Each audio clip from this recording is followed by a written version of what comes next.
you find yourself surrounded with strange and potentially weird terms and fancy jargon. In this movie, I review those terms, as well as present an overview of the entire programming process. While I'm certain that you're eager to get started with writing code, and you may have already viewed a later movie in this course, it's important to know a few key terms and programming concepts. Programming is where you create software. Software controls hardware, which is the physical part of an electronic device, such as a computer, phone, tablet, gaming console, microcontroller, or some other gizmo. Those instructions take the form of a programming language. For this course, that language is the C programming language, which was developed back in the early 1970s. That's pretty old. And in fact, over time, the C programming language has been considered the Latin of programming languages. Unlike Latin, C isn't dead. Lots of C programming still goes on despite newer and fancier programming languages coming along. But like Latin, C is the foundation upon which many other programming languages are built. If you know C, you can more easily learn those other languages. In a later movie, I'll talk about the programming language's syntax and other rules. But for now, know that the code you write is called source code. It's a plain text file that contains the programming language, all formatted and pretty and written properly. The file is saved with the .c file name extension. To create source code, you use a text editor. Any text editor can do, although some editors offer helpful features like color coding, line numbers, syntax checking, and other tools. The source code is then compiled into object code. The program that creates the object code is called a compiler. The traditional name of the C language compiler is CC, which stands for C compiler. The compiler reads the source code file and generates an object code file.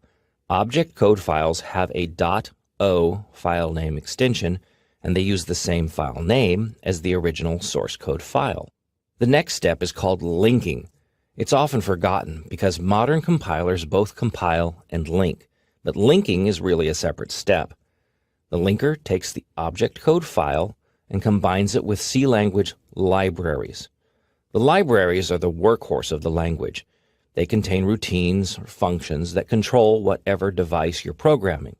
If all goes well, the end result is a program file. You can then test run the program to make sure that it works the way you want it to. And if not, you start the cycle all over again. Edit, compile and link, test run. All of these tools, the editor, compiler, and linker, originated at the command prompt or terminal. You can still find them there too. I do a lot of coding at the command prompt because it's quick. More common, however, is to use an IDE or integrated development environment. An IDE combines the tools for editing, compiling, linking, and running. It also adds tools for debugging, creating complex programs, graphical tools, and other features. Beneath it all, however, is the humble command line compiler and linker. And the process is the same. Edit, compile and link, run. Although in practice, you're going to do a lot of repeating and reworking before you get things just right. The good news is that all the tools you need to begin your programming journey are found free on the internet. The bad news being that you have to find the right tools and install them properly. This is not an issue for you here because in this movie, I'll show you how it's done. You'll see how to find a good IDE or integrated development environment, a C language compiler, and get everything set up and configured for using this course.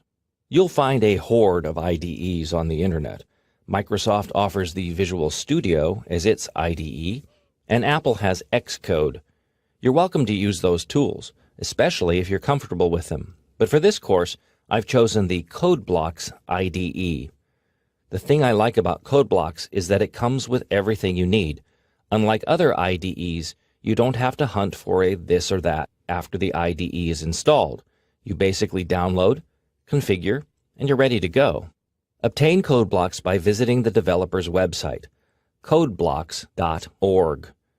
Point your favorite web browser or Internet Explorer to that website. On that page, look for the Downloads link. Remember, the page you see here may look different as web pages do change from time to time. Click the Downloads link. Choose to download the binary release. Click the link that represents your computer operating system: Windows, Linux, Mac OS X.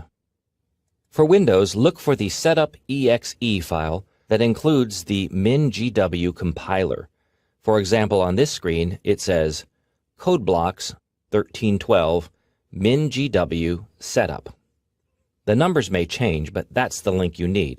For Linux, choose your 32-bit or 64-bit distro.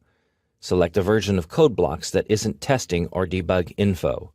Try to match your specific distro by choosing a link to download. And for the Mac, only one option is shown. Click the link to the right of your choice. I'll use SourceForge. The download starts immediately. Wait until it's complete. The next step is to find the downloaded file and install Codeblocks. Open the folder containing that file, which is usually the Downloads folder. You might also be able to access that folder from the web browser.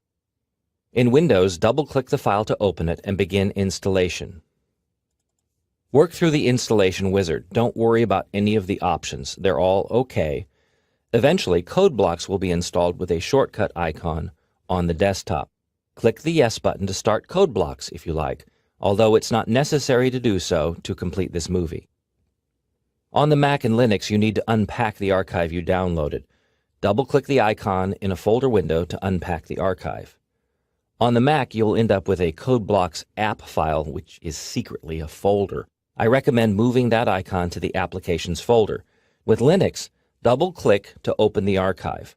At that point, you'll have to run the install program, depending on how your distro deals with whatever's in the archive. For example, if it's an RPM file, open it to begin package installation. After Codeblocks is installed, you need to get it configured. That topic is covered in another movie. After you've obtained the compiler and IDE, the next step in your programming journey is to ensure that everything is working right and that you're ready to start coding in this course. In this movie, I'll show you around the Codeblocks IDE. You'll also see how to incorporate the exercise files for use in Codeblocks throughout this course, and perhaps do some configuring. I assume that you already have Codeblocks installed on your computer, although you may not have run it. If you don't yet have Codeblocks, please refer to the earlier movie on obtaining an IDE. Open and run Codeblocks. If this is the first time you've run Codeblocks, you may see a prompt reminding you that you've downloaded Codeblocks from the internet. Click the Open or OK button. This program is safe to use. On the Macintosh and Linux, you may be prompted to choose a default compiler. If it's available, I recommend that you select the LLVM Clang compiler as the default compiler. Otherwise, the GNU GCC compiler is fine. The main Codeblocks window looks like this. It's known as the workspace. To the left is the management panel. This lists projects. The center is where you'll find the editor, where you'll write the code. At the bottom, you see a host of tabs. These can display messages or other useful information. You should take a moment now to configure a few Codeblocks settings that will help you use the IDE in this course. First, some editor settings. Choose Settings Editor. Ensure that there is a check mark by the options Show Line Numbers. All the other options shown here should be set, which is the default. Click the Choose button in the font area to set the font. I recommend using a monospaced font, and I set my editor to a 12-point font, which shows up better on my screen. Here I'm going to choose 18 points so that you can better see the messages on this screen. Click OK to close the General Settings window. Second, adjust the Build Messages text size. Choose Settings, Environment. Click the View icon.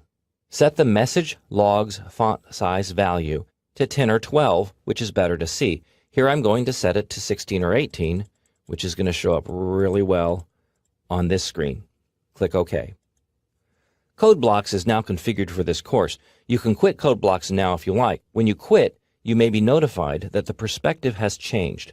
Go ahead and save the perspective and click in the little box so that you're not bothered with the message again. The next step is to set up the project files. Click the Exercise Files button on this page right up top to download the archive. Before expanding the archive, I recommend placing the exercise files into a specific location on your local storage system. Open a folder management window on your computer.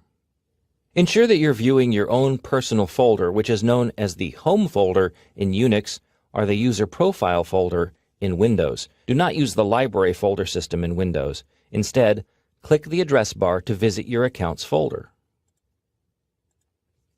If you have a C programming folder, navigate to it. Otherwise, create a new folder named C or C Programming. Expand the archive into this folder, or you can expand the archive in the Downloads folder and then move the resulting folder into the C Programming folder. I've already downloaded the files into the Exercise Files folder. Now I'll copy them over to the Programming folder. And there are all the files. Now you can delete the archive file you downloaded. There's no need to retain it. We're just going to work with the files here in the C Programming folder.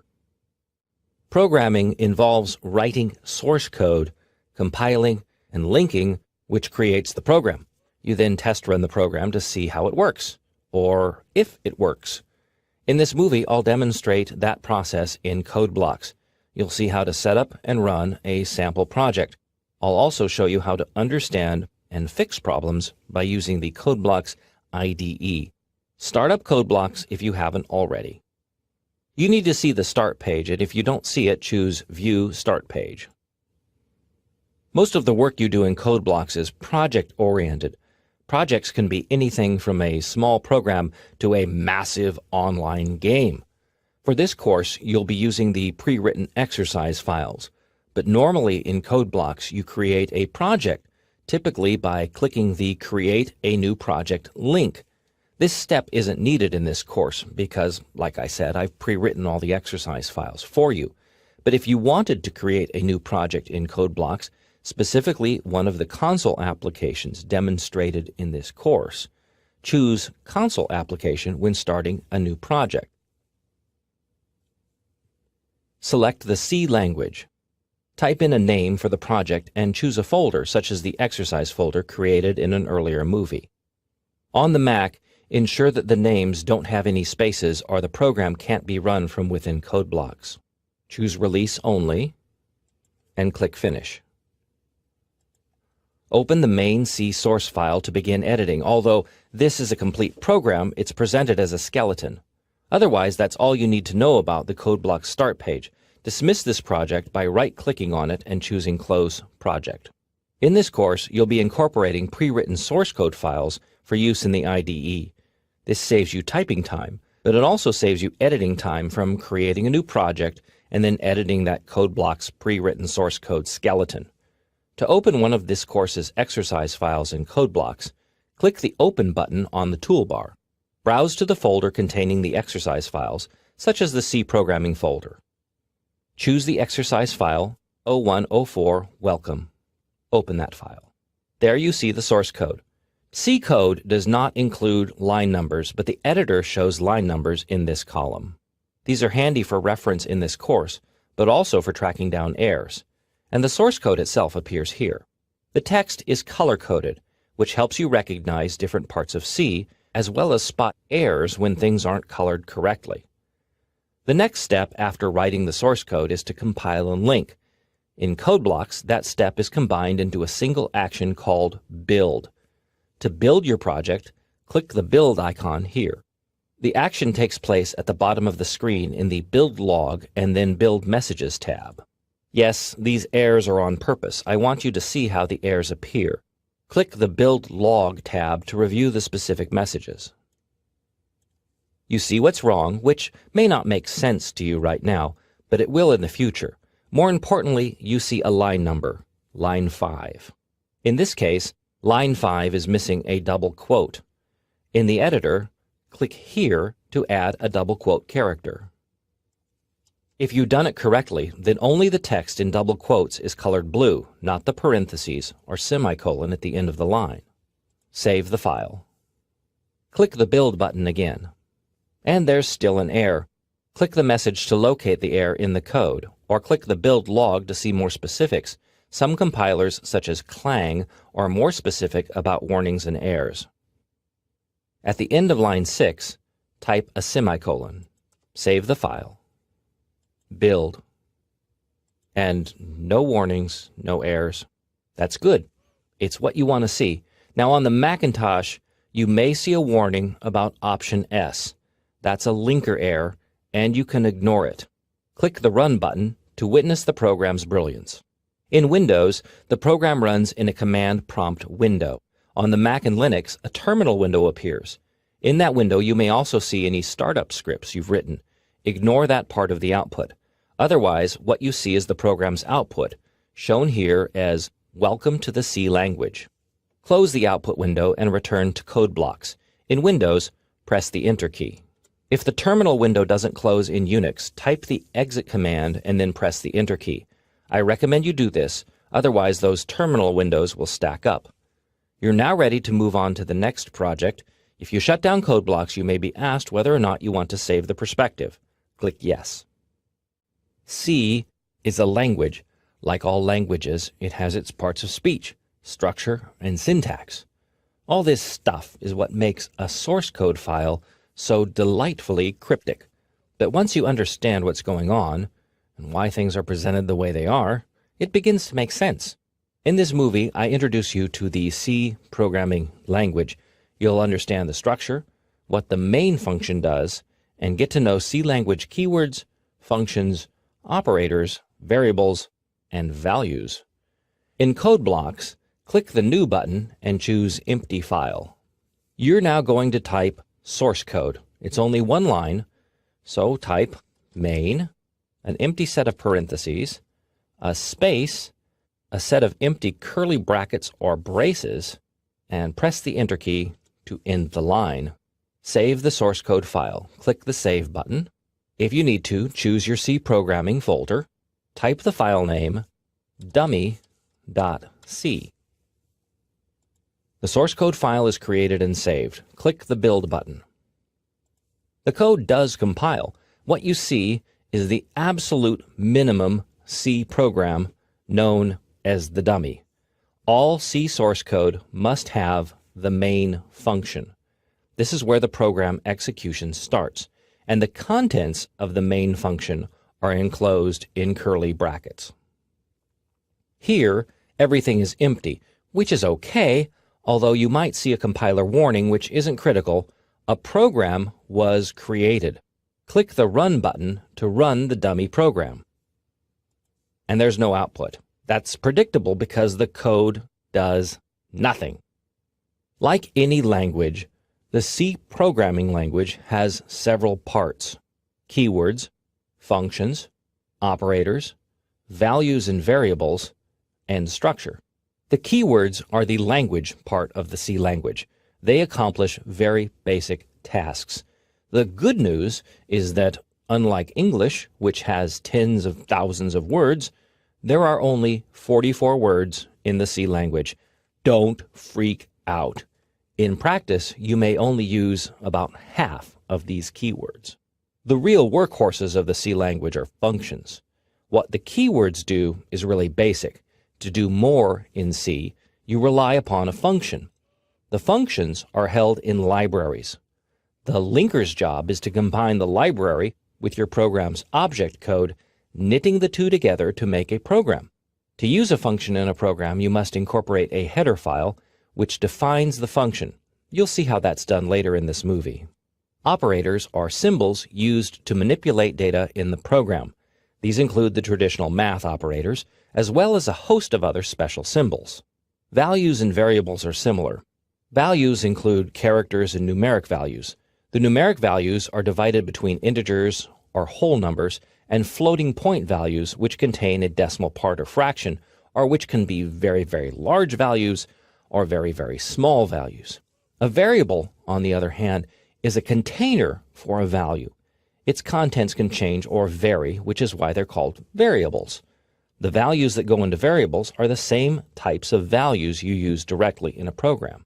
All these pieces of the language must be used in a specific manner or order. That's the C language structure. The C language uses preprocessor directives to help control program flow. The main function is the first function executed in all C programs. It's required, as you saw earlier in the dummy example. Curly brackets are used to enclose a function's contents. Statements are like sentences in the C language. They can include C language keywords, functions, math, logical comparisons, and so on.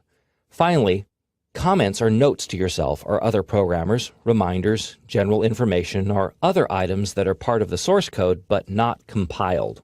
Now that you know a bit of the background, let me help you put it to use by completing the dummy program. Return to the dummy source code in the IDE's editor. The main function is defined as an integer function.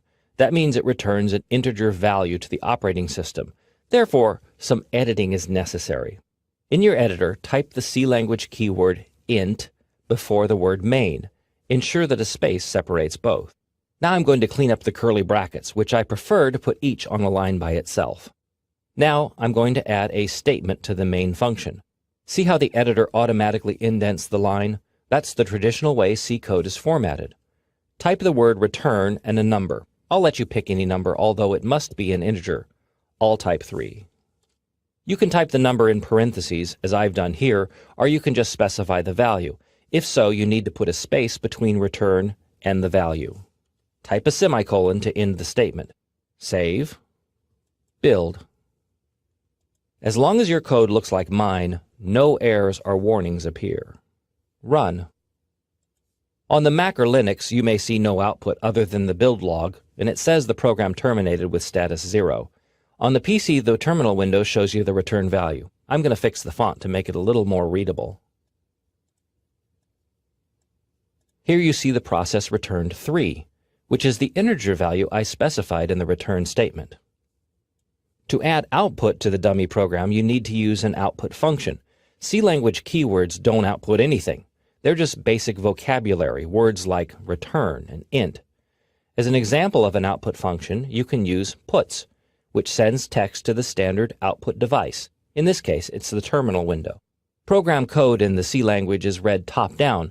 Because the return statement ends the main function, I'll add the puts function at line 3 by inserting a new line into the editor. In the puts function's parentheses, you place a string of text, which consists of characters snuggled between double quotes. I'll type, I am no longer a dummy. Save the source code. Build. Whoops, I forgot the semicolon. That happens, so get used to it. Add the semicolon to the end of the puts function at line 3. Save. Build. And you may see a warning. Even if you don't, you need to know that the puts function requires a definition before it can be used. Otherwise, the compiler becomes confused. The definition is held in the standard I/O header file. You must include that header file in your source code by using the include preprocessor directive. Insert a line at the top of the source code. Type hash include angle bracket stdio.h angle bracket, and add another line for readability. This preprocessor directive includes the definition for the puts function. Save. This time, click the build and run icon, which is 2 steps in one. No warnings, no errors, good. And there's the output. If this is your first C program, then congratulations. The best way to get started on your programming journey is to write some simple programs that are easy to understand and change. To handle that task, it helps to know the basics of input and output, or I/O. In this movie, I introduce you to the concept of I/O and how that plays into programming. You'll get to explore some basic I/O functions and use one of those functions to create tiny programs that output interesting text. A program has to do something. That something involves taking input and generating output. This is how a typical C program works. It's a machine that does something to input and then generates output. If the program doesn't do anything, then it's basically plumbing. What comes in goes out. The C library offers a host of output functions. Of the lot, these 3 are the most popular. They are pronounced: printf, putcar, and puts. Each function is designed to send one or more characters to the standard output device, which is the screen or terminal window. The puts function puts or sends a string of text to standard output. Puts is put string, and a string is a collection of characters enclosed in double quotes. This function is defined in the stdio header file, which is included at line 1. In the exercise source code, I've specified the puts function but omitted the string. Your job is to type the string, so click the mouse amidst the parentheses and type the string argument for the puts function. Type a double quote. The editor automatically supplies the closing quote. Type some text. If the editor doesn't supply the closing quote, you must type it, otherwise the compiler doesn't see the end of the string and an ugly error is generated. You can also type the quote even if it's supplied and the editor is smart enough not to double up. The string is highlighted in blue. Save, build and run. There's the output, exactly as you typed. Your challenge is to add another puts function to the existing source code. Have that function output a line of text before line 5. What the text says is up to you. This should take you about 3 minutes to complete. Welcome back. I'm going to show you how I would solve this puzzle, which is one way of doing it. I'm going to add my puts function here. There's no need to add a second stdio header file for the second puts function. One is all you need for all the functions defined there. And you can type a single quote within a pair of double quotes. That's not a problem. Remember to end the statement with a semicolon. Save, build and run. Note the order. The program runs top down. The two puts statements execute in sequence.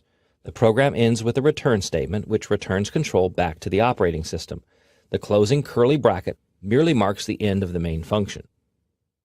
I'd like to add a comment to the source code. This is text that doesn't compile. Instead, it's intended as a note for the programmer, a reminder, or just general information. Insert a new line at the top of your source code file. Type /*.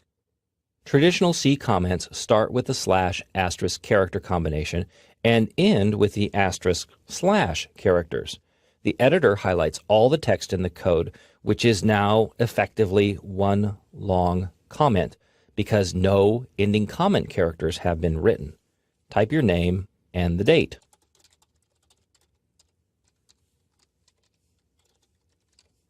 Type */ to end the comment.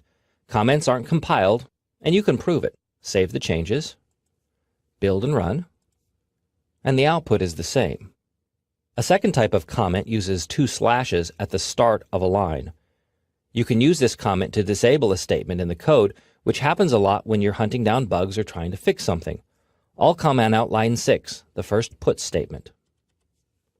Save, build and run. See how the output doesn't appear? That's because the compiler treated it like a comment. If you'd like to restore the line, remove the / comment, then save, build and run again. Before closing this movie, I want you to view the files created when you build a program in C. Open a folder window to view the contents of your exercise folder.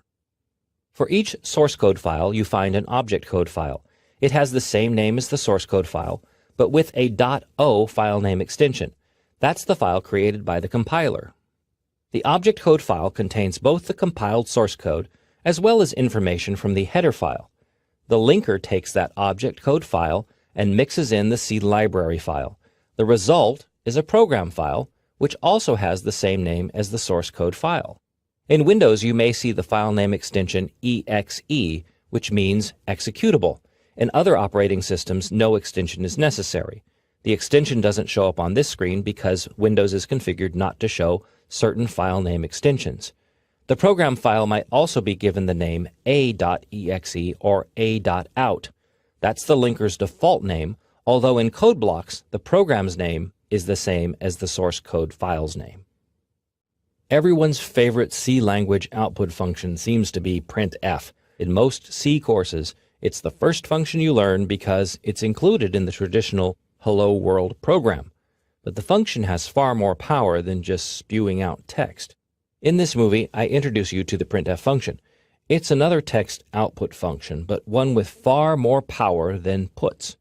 I'll also show you how to incorporate escape sequences into strings. In its most basic form, the printf function sends a string of characters to standard output. That means it displays text on the screen. The printf function is defined in the stdio header file. The printf function is used twice in this code, in lines 5 and 6. In this mode, printf works a lot like the puts function. The argument for printf is a single string held between the function's parentheses. The string is enclosed in double quotes. Build and run this code. The program doesn't err. The output is as it should be. Unlike puts, however, the printf function doesn't add a new line character at the end of the string. Yes, even though two statements are used on two lines of code, the output is one long string. To add the new line, which is like pressing the Enter key at the end of a line, you must specify an escape character. Edit line 5 to insert a backslash and a little n before the ending double quote. In some editors, the backslash n appears in a different color, showing that it's special. Save the changes, build and run. Now you see two lines output. Your challenge is to add the new line escape character at the end of the printf function in line 6. This should take you less than 3 minutes. And here's the solution. There's the new line escape character at the end of the statement. Save, build and run, and the output looks a lot better. Some characters you just can't put into a string. To sneak around this limitation, you use escape characters. In the C language, a string is a bunch of characters held between two double quotes. Everything between the double quotes counts, but sometimes you can't type a character, such as the Enter key. For example, if you wanted to put the Enter key press here and create a new line of text, the result would be two lines in the editor, not the output. The solution is to use the new line character in the string.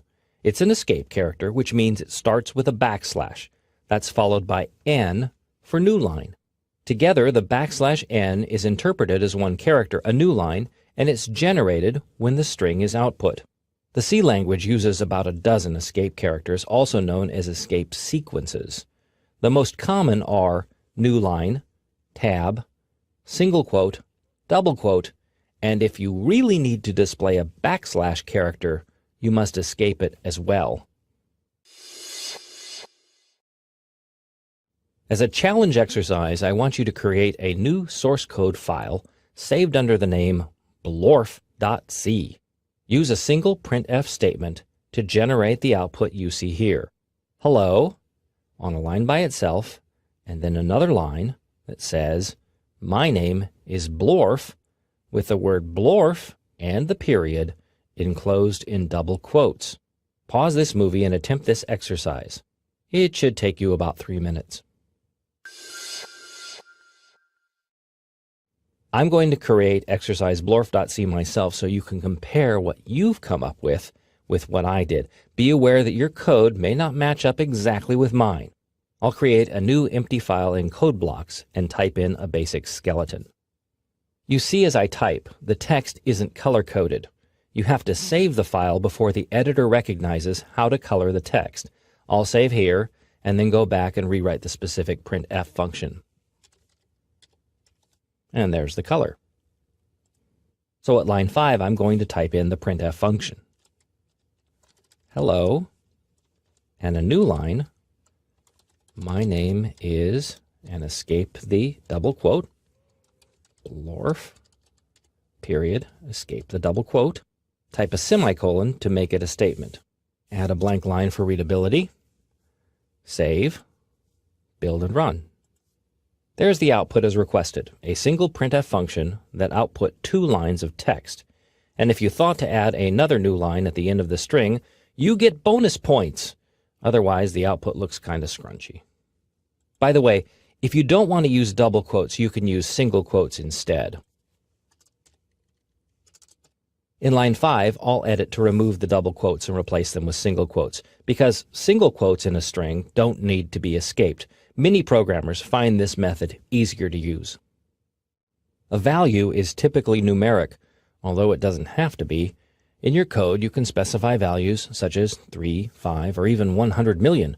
The printf function can be used to display those values, providing you know about something called a placeholder. In this movie, I continue exploration of the printf function. I show you how placeholders can be used to display values, not only numbers, but strings and individual characters as well. To view values in action, you can use the printf function, but you have to take that function up a notch. The printf statement at line 5 generates output that would have you believe the number 27 was a value, but it's not. It's part of a string, just the characters 2 and 7. To specify a value, you need to do two things. First, you must place a value into the code, in this case, the number 27. Second, you must direct the printf function to display that value. Edit line 5 to replace the characters 2 and 7 with %d. In some editors, you may see the %d highlighted. That's because it's a special symbol for the printf function. It's a placeholder. In this case, a placeholder for an integer value, a whole number. Place a comma after the string and add a second argument to the printf function, the value 27. Note how the value is shown in its own color. The printf function now has two arguments. The first is called the formatting string. It contains one placeholder, %d. Matching that placeholder is the second argument, the integer value 27. Save, build, and run. In this output, the 27 represents the value 27. Its output is text, of course, but inside the program, it's a number and not text. Copy line 5 and paste it in as line 6. Change the value to 29. Save, build, and run. Two lines are output. The same placeholder is used in both printf functions, but because a different value is specified, that new value is output for the second statement. The %d placeholder is just that. It holds the place of another argument. In fact, you can specify multiple placeholders providing that you have arguments to match. Type a new line 7 that reads printf, and here are the values %d, %d, and %d, new line, close quote, comma, 51, 52, 53. Remember the semicolon to end a statement. Save this modification, build and run. You can even do math in a printf function, although it's the C language that does the math, not the printf function. Open exercise file value2. Here you see an immediate value specified in the printf statement, but math isn't always going to be that simple. Replace the 4 with the equation 2 plus 2. Save, build and run. The program makes the calculation for you. It adds 2 and 2. The result is fetched from the %d placeholder in the printf statement. Now replace the equation in line 5 with this. 278 times 956. On a computer, the asterisk is used as the multiplication operator. I'll officially introduce that as well as other math concepts in a later movie. Change the format string as well, replacing 2 plus 2 with 278 times 956. And who knows what that value is? Well, save, build and run. And apparently the result is 265,768. Neato. The printf statement employs a swath of placeholders, each for a specific type of value. Here is a partial list showing some of the more common placeholders. It helps to know about the different types of values in the C language before you can use each of these, as well as understand the whole lot of them that aren't shown. Also, even then, the placeholders have options that I'll get into in a later movie. The %s placeholder is used to display strings, and it may look a little odd, but it does come in handy. Open exercise file value3c. In this code, the %s placeholder represents the string programmer, which is the second argument of the printf function. Build and run this code. And indeed, you are a programmer, but what kind of programmer? Modify line 5 in the code to add another placeholder and another argument to the printf function. Place %c before %s and squeeze a space in between the two. Now you have to add an argument for the %c, so after the comma, type a single quote, big C, and then another single quote and a comma. Many editors will assign the single character value to its own color, as shown here. In the C language, single characters are specified with single quotes. If you use double quotes, you create a one-character string. That's not what you need to match the %c placeholder. Save, build and run. And indeed, you are a C programmer. One final thing, because the % character is used as a placeholder, you must specify 2 of them when you use a % symbol in the printf statement's formatting string. Open exercise file value 4. Read the printf statement. The %d placeholder should match up with the second argument, 98. It's followed by a %, which indicates %, not a placeholder, right? Build this code. Now, if you don't see any warnings, that's okay. The output is still going to look weird. In some compilers, you will see warnings indicating trouble. The compiler believes that a second placeholder is desired, and it doesn't understand the placeholder as presented. Plus, it can't find a matching argument. If you don't see the warnings, try to run the code and see what happens. Weird, huh? The solution is to edit line 5 and stick in a second %. That looks odd, and it's cryptic. It's the cryptic side of the C language, in fact, that enthralls so many of the nerds. But it's going to work. Save the changes, build and run. And now the output looks more sensible. And I hope you do get 98% or more on your next C exam. Programs work fine with immediate values, but oftentimes you don't know what a value is. Say, the value comes from input. The user types it, or it's read from a file or the internet. To store such values, you need a specific cubbyhole or container. In programming, that container is known as a variable. In this movie, I introduce you to the concept of the variable. It's a container into which you can store values that are unknown or values that can change. You'll see how to declare a variable in the C language and how the variable is used in the code. A variable is a container for a value. Because C deals with different types of values, a variable must be declared as a specific type, and it's given a name that's used in the code. In C, the variable type matches the variable's content, the type of value being stored. Integer variables can hold only integer values, or whole numbers. Float variables hold floating point values, which are very large numbers. Very small numbers are numbers with a fractional part, like 2.1. Character variables hold single values, such as the letter X. The C language lacks a string variable type. Instead, a character array is used. I'll explain how that works in a later movie. Int, float, and char are all C language keywords. Additional keywords are also used to declare variables. These include double, long, short, signed, and unsigned. These are all C language keywords, and they're used to declare types of variables. This code declares an integer variable at line 5. First comes the keyword int, which is used to declare an integer variable. Next comes the variable name, age.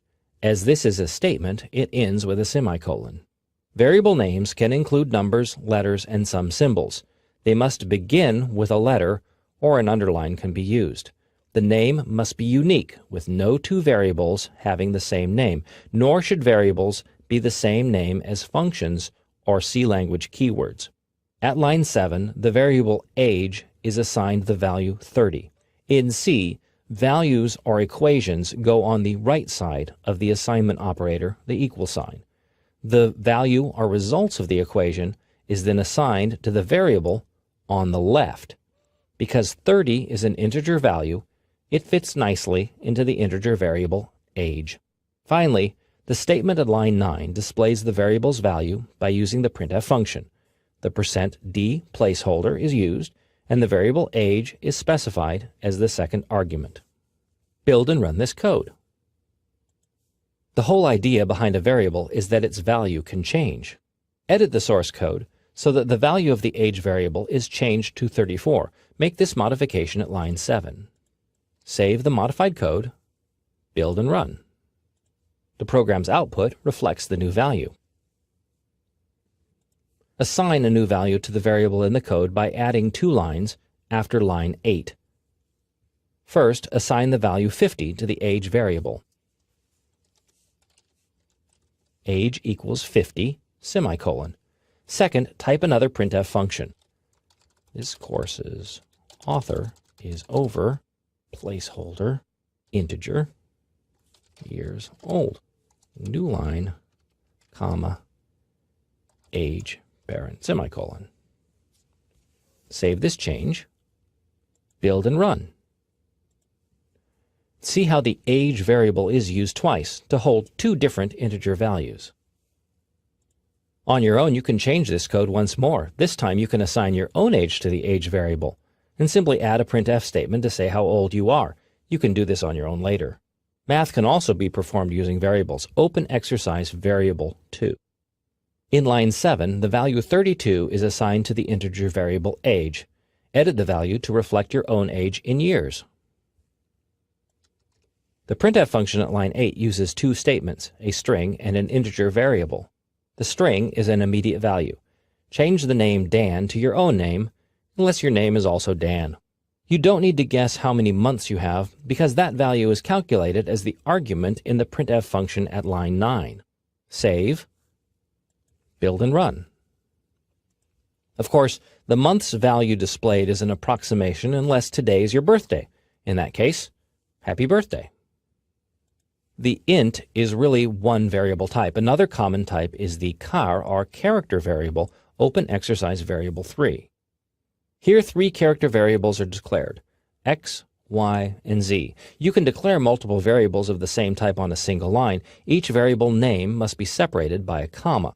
Lines 7 through 9 assign the variables characters. Single quotes are used. Then the values are displayed with the printf function at line 11. Build this code to run the program. Just as you can change integer variables, you can change character variables. You can even do math. Edit line 8 to read y equals x plus 1, and line 9 to read z equals y plus 1. Save, build and run. The output is the same. Instead of assigning immediate values to variables y and z, you did a little character math. Adding 1 to the value of character A gives you a B, and adding 1 to B gives you a C. The final variable type I'd like to introduce is the float. It holds very large values, very small values, or any value with a fractional part. Open exercise variable 4C. The float variable pi is declared at line 5. At line 7, a calculation is made and the result is assigned to variable pi. The calculation uses floating point values. By adding a .0 to 22 and 7, the compiler assumes that you need floating point values and treats them as such. Otherwise, integers would be used, and the result would be wrong. So, when you use a floating point whole number, remember to add the .0. Line 8 sends the result to standard output. The %f placeholder is used to represent floating point values in a printf statement. Build and run the code. The value generated for pi is accurate down to the hundredths place, which is okay for quite a few things in antiquity, but not acceptable for modern calculations. Programs are known for both input and output. Output goes to the standard output device, which is usually the screen or a terminal window. Input comes from the standard input device, which is normally the keyboard. In this movie, I explore input and output concepts. These involve character I/O, which is the reading of single characters, as well as the output of a single character. I'll also touch upon the concept of stream input and output. The 2 most common C language character I/O functions are getChar and putChar. That's how I pronounce them. getChar fetches a character from standard input, Putchar sends a character to standard output. Both of these functions require the inclusion of the standard I/O header file stdio.h for their prototypes and such. Although they are character functions, they work with integer values. Yes, that's weird, but so are so many things in the C language. In fact, you may find yourself frequently using char variables with these functions. When you do, the compiler may gently warn you about the mistake. Finally, these functions are stream-oriented, which is something I'll explain later in the movie. Integer variable c is declared at line 5. It's used with the getChar function at line 8, storing a single character from the input stream. In this example, that would be a character typed at the keyboard. The character is displayed at line 9. The int variable c is used, but the character placeholder %c is specified. This ensures that the character is displayed, not its code value. Build and run the code. Note that the prompt keeps the cursor on the same line, and I added a space to make it more readable. Type a letter such as a big Z and press enter. Ta-da! Modify the code so that the putchar function outputs the character you typed. To do that, you need to split the printf function in two. So I'm going to go ahead and edit it to where it says you typed, and notice I'll keep that single quote right there. Close the string, parentheses, and make it a statement with a semicolon. Then I'll add putchar on the following line, and then display the rest of the string by using printf. But the argument c is no longer needed. Instead, it appears up here in the putchar function where it's output directly. Save the source code file. This solution provides for the putchar function to generate output, but it also makes the code longer and less readable. That's actually okay in C, and you'll discover that the output is unchanged. Build and run. This time I'm going to type an X, and the output looks the same. You can also use the putchar function with immediate values. At this point in the code, the statement at line 11 really just outputs 3 characters, the single quote, period, and a new line. I could change line 11 to read putchar,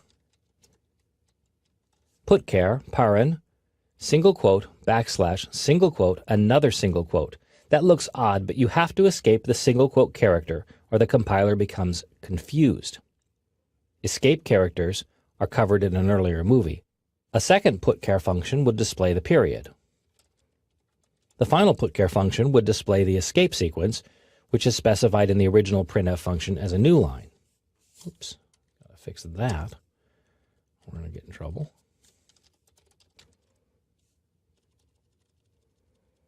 And use single quotes. So we have 3 putchar functions instead of a single printf function that displayed a 3-character string. Save these changes, build and run. And the output is the same. Open exercise file char.io2. Here, 2 getChar functions fetch 2 characters. These characters are then displayed by using a sequence of printf and putchar functions. Build and run the code. I'm going to type an M and an N and press enter. The 2 characters are stored in int variables A and B and then displayed. You'll note that the getChar functions do not pause and wait for input. They simply look for all input coming from the standard input device, like a stream of characters flowing out of a hose. To demonstrate this phenomenon, run the program again. Just type Z and press enter. The weird output you see is the code displaying the new line character, which was stored in variable B. Run the code again. This time, type several letters and then press the enter key. A, B, C, D, E. The entire stream of characters A through E on my screen were fed into the program via standard input. The getChar function read only the first 2, but my input persisted until I pressed the enter key. The stream input could also be demonstrated by examining exercise char.io3. Here, it looks like 1 character is fetched by getChar, then immediately displayed by putchar. That's logical because C programs run top-down, and they do. And that's exactly what happens in this program, but it's not what you see when the code runs. Build and run. Type A, B, C, or any other 3 letters and press the Enter key. The output happens all at once because of the stream. The characters you type are actually sent to output as you type them, which is how the code runs. But stream output is buffered. That means that the computer waits until the buffer is full or flushed before sending out the characters. In this case, the buffer is flushed once the program is finished. I'll explore stream input and output further in later movies. For now, remember that the standard C I/O library functions are stream-oriented. A character is a single letter or symbol. Put 2 characters together and you have a string. But strings are funky things in the C language. They're not a variable type, just a clutch or array of characters, all marching together in a line. In this movie, I introduce you to the string. You'll see how strings are created in C, how they can be filled by using string input functions. You'll also meet the scanf function, which is used to pull in all sorts of input. Line 5 probably looks a little odd to you. It's a variable declaration. A char variable named password is created. The string spatula is assigned to the password variable. This is known as an immediate assignment, which is possible with other variables as well, but necessary when declaring a string. By the way, this is an array declaration, which is a topic for a later movie.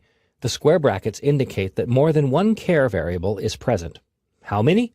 The compiler figures that out based on the size of the string. Otherwise, the value would appear between the brackets. In line 7, a printf function displays the string's value. The %s placeholder is used. It's difficult to see because of the escaped double quotes and the new line. Build and run this code. The output properly shows the contents of the string. Change the word spatula in your editor to the words fuzzy wuzzy. Put a space in there, as spaces are valid password characters on some systems. Save the changes, build and run to see the string displayed. Remember that some characters must be escaped in a string. These include the double quotes, new line, tab, and so on. I'll add them to the string here. Double quote, new line, tab. Save, build and run. And there's the predictable but ugly output. To fetch a string from standard input or to fetch any specific value, use the scanf function. As an input function, scanf is declared in the stdio header file, which you must include in your code lest the compiler become confused. Scanf uses printf's placeholders to read a specific value into a variable, and that variable is often prefixed with the ampersand. Here's the format for the scanf function. It includes 2 arguments, a formatted string and a variable. The formatted string directs scanf to look for a specific type of value. To accomplish this, you specify the same placeholders used with the printf function inside the formatting string. So, %d for an integer, %c for a character, and so on. The formatting string is almost always composed of these placeholders and nothing else. To assign a value, specify the variable that's already been declared in the code. The variable type must match the placeholder. You need to prefix an ampersand operator to the variable name, which is something you must remember to do. You do not need to prefix the ampersand to a string or array, which is something you'll forget to do. The ampersand used here is the memory location operator, which is covered in a later movie. This code demonstrates how to read an integer value from standard input. The scanf function at line 8 uses the %d placeholder to fetch the integer value. It's assigned to variable x. See the ampersand. Don't forget it. Build and run this code. Type an integer, which is any whole number. The program assigns that value to variable x and then displays the result. Now, if you were to modify this code to read in a floating point value, you would have to make some changes. Try to think of the changes on your own as I make them in the code. First, of course, would be to change the variable type at line 5 to a floating point value. Simply change int to float, and suddenly variable x becomes a floating point value. In line 7, obviously, we need to change the word integer. Line 8, change %d to %f for a floating point value. And finally, at line 9, change the word integer. And change the placeholder as well. Save, build and run. Type a real number, such as 45.6. And the value is read and displayed. Don't freak if you see a value that's not exactly 45.6. What you see here is called a precision error. Computers approximate real numbers, which is acceptable. In a later movie, I'll show you how to fix the output to make it look more agreeable. You could also modify the code so that it reads in a single character value. The changes are the same.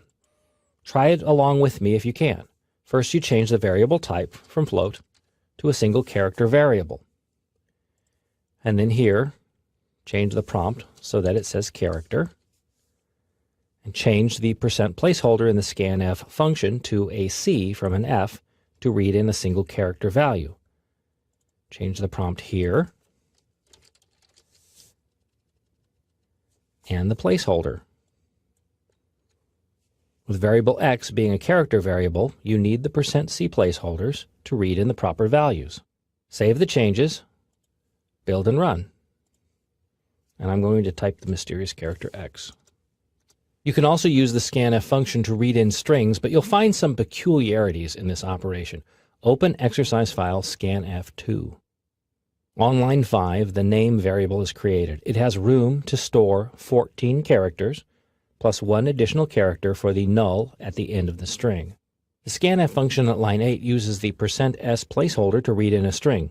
The variable name is used without the ampersand. That's because name is a character array, and arrays do not require the ampersand operator. Build and run this code. Type your name and press enter. The string is read and displayed. And now for the peculiarities. Run the program again. This time, assume that your name is Jerry Bob, which is 2 words. The scanf function stops reading text at the first white space character. That's a space, tab, or new line, and there's no way you can force scanf to read in those characters. It's just the way it works. So scanf is really a string input function where strings are just 1 word long. A better function to use for reading strings is fgets, which is a file input function, but it can be used to read standard input. Open the exercise file fgets1. A variable input is created at line 5. It has room for 63 characters plus 1 for the null character terminating the end of the string. The fgets function at line 8 reads standard input. The first argument is the variable into which input is stored. This location is also called a buffer, which is just nerd jargon for storage. The second argument indicates the size of the buffer, and again 64 is used. That's 63 characters plus the null character. The final argument is stdin, which is standard input. The puts function at line 10 reads the stored text and sends it to standard output. Build and run this code. Type your instructions. Press enter, and there's your string, spaces, and everything. The important thing to remember when it comes to math and programming is that the computer does the work. You just have to copy the equation down properly. To do so, you need to know a few math operators, plus some other C language rules and procedures. In this movie, I review the basic math operators and how they're used. Also explored are the increment and decrement operators, plus a few notes on the order of precedence, which determines which part of an equation is evaluated first. The C language uses 4 basic symbols for the 4 basic math operators: addition, subtraction, multiplication, and division. These should be familiar to you, especially if you've used a spreadsheet. The asterisk is used for multiplication. That's because the multiplication symbol isn't available on the keyboard, and please don't use the letter X. Similarly, the division symbol isn't found on the standard computer keyboard, so a slash is used instead. Two additional operators are increment and decrement. These are single operators despite using two characters. These operators serve a useful purpose when dealing with loops, which is a topic covered in a later movie. And in C, the calculation goes on the right. The result is then assigned to a variable on the left, or the result can be used immediately, as in the printf function shown here. Two variables are declared, a and b. In line 6, I've preset the value of variable b to 5. The scanf function at line 9 reads in an integer value, storing it in variable a. Then the printf function displays both values a and b as well as their sum. The math equation is the third argument in the printf function. Build and run. Type in a value to see the sum of that value and 5. To change addition to subtraction, you need to make only one modification. Look at the code for a second and see if you can spot the place where that modification would take place. Here's where it would, right here.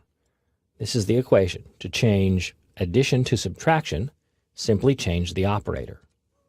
And change it here in the display string, just so that it makes sense when you run the code. Save, build and run. You'll notice that negative values are calculated as well. If you wanted to try multiplication, again, you need to only change the operator. Look at the code and figure out on your own where that change would take place. Again, it takes place in the printf statement at line 10. Change the minus operator to multiplication, and in the display string as well. Save, build and run. The final modification, as you've probably guessed, is division. But division can be tricky, especially with integer values. Let me show you. I'll change the print statement to reflect division. It's the only change I'm going to make.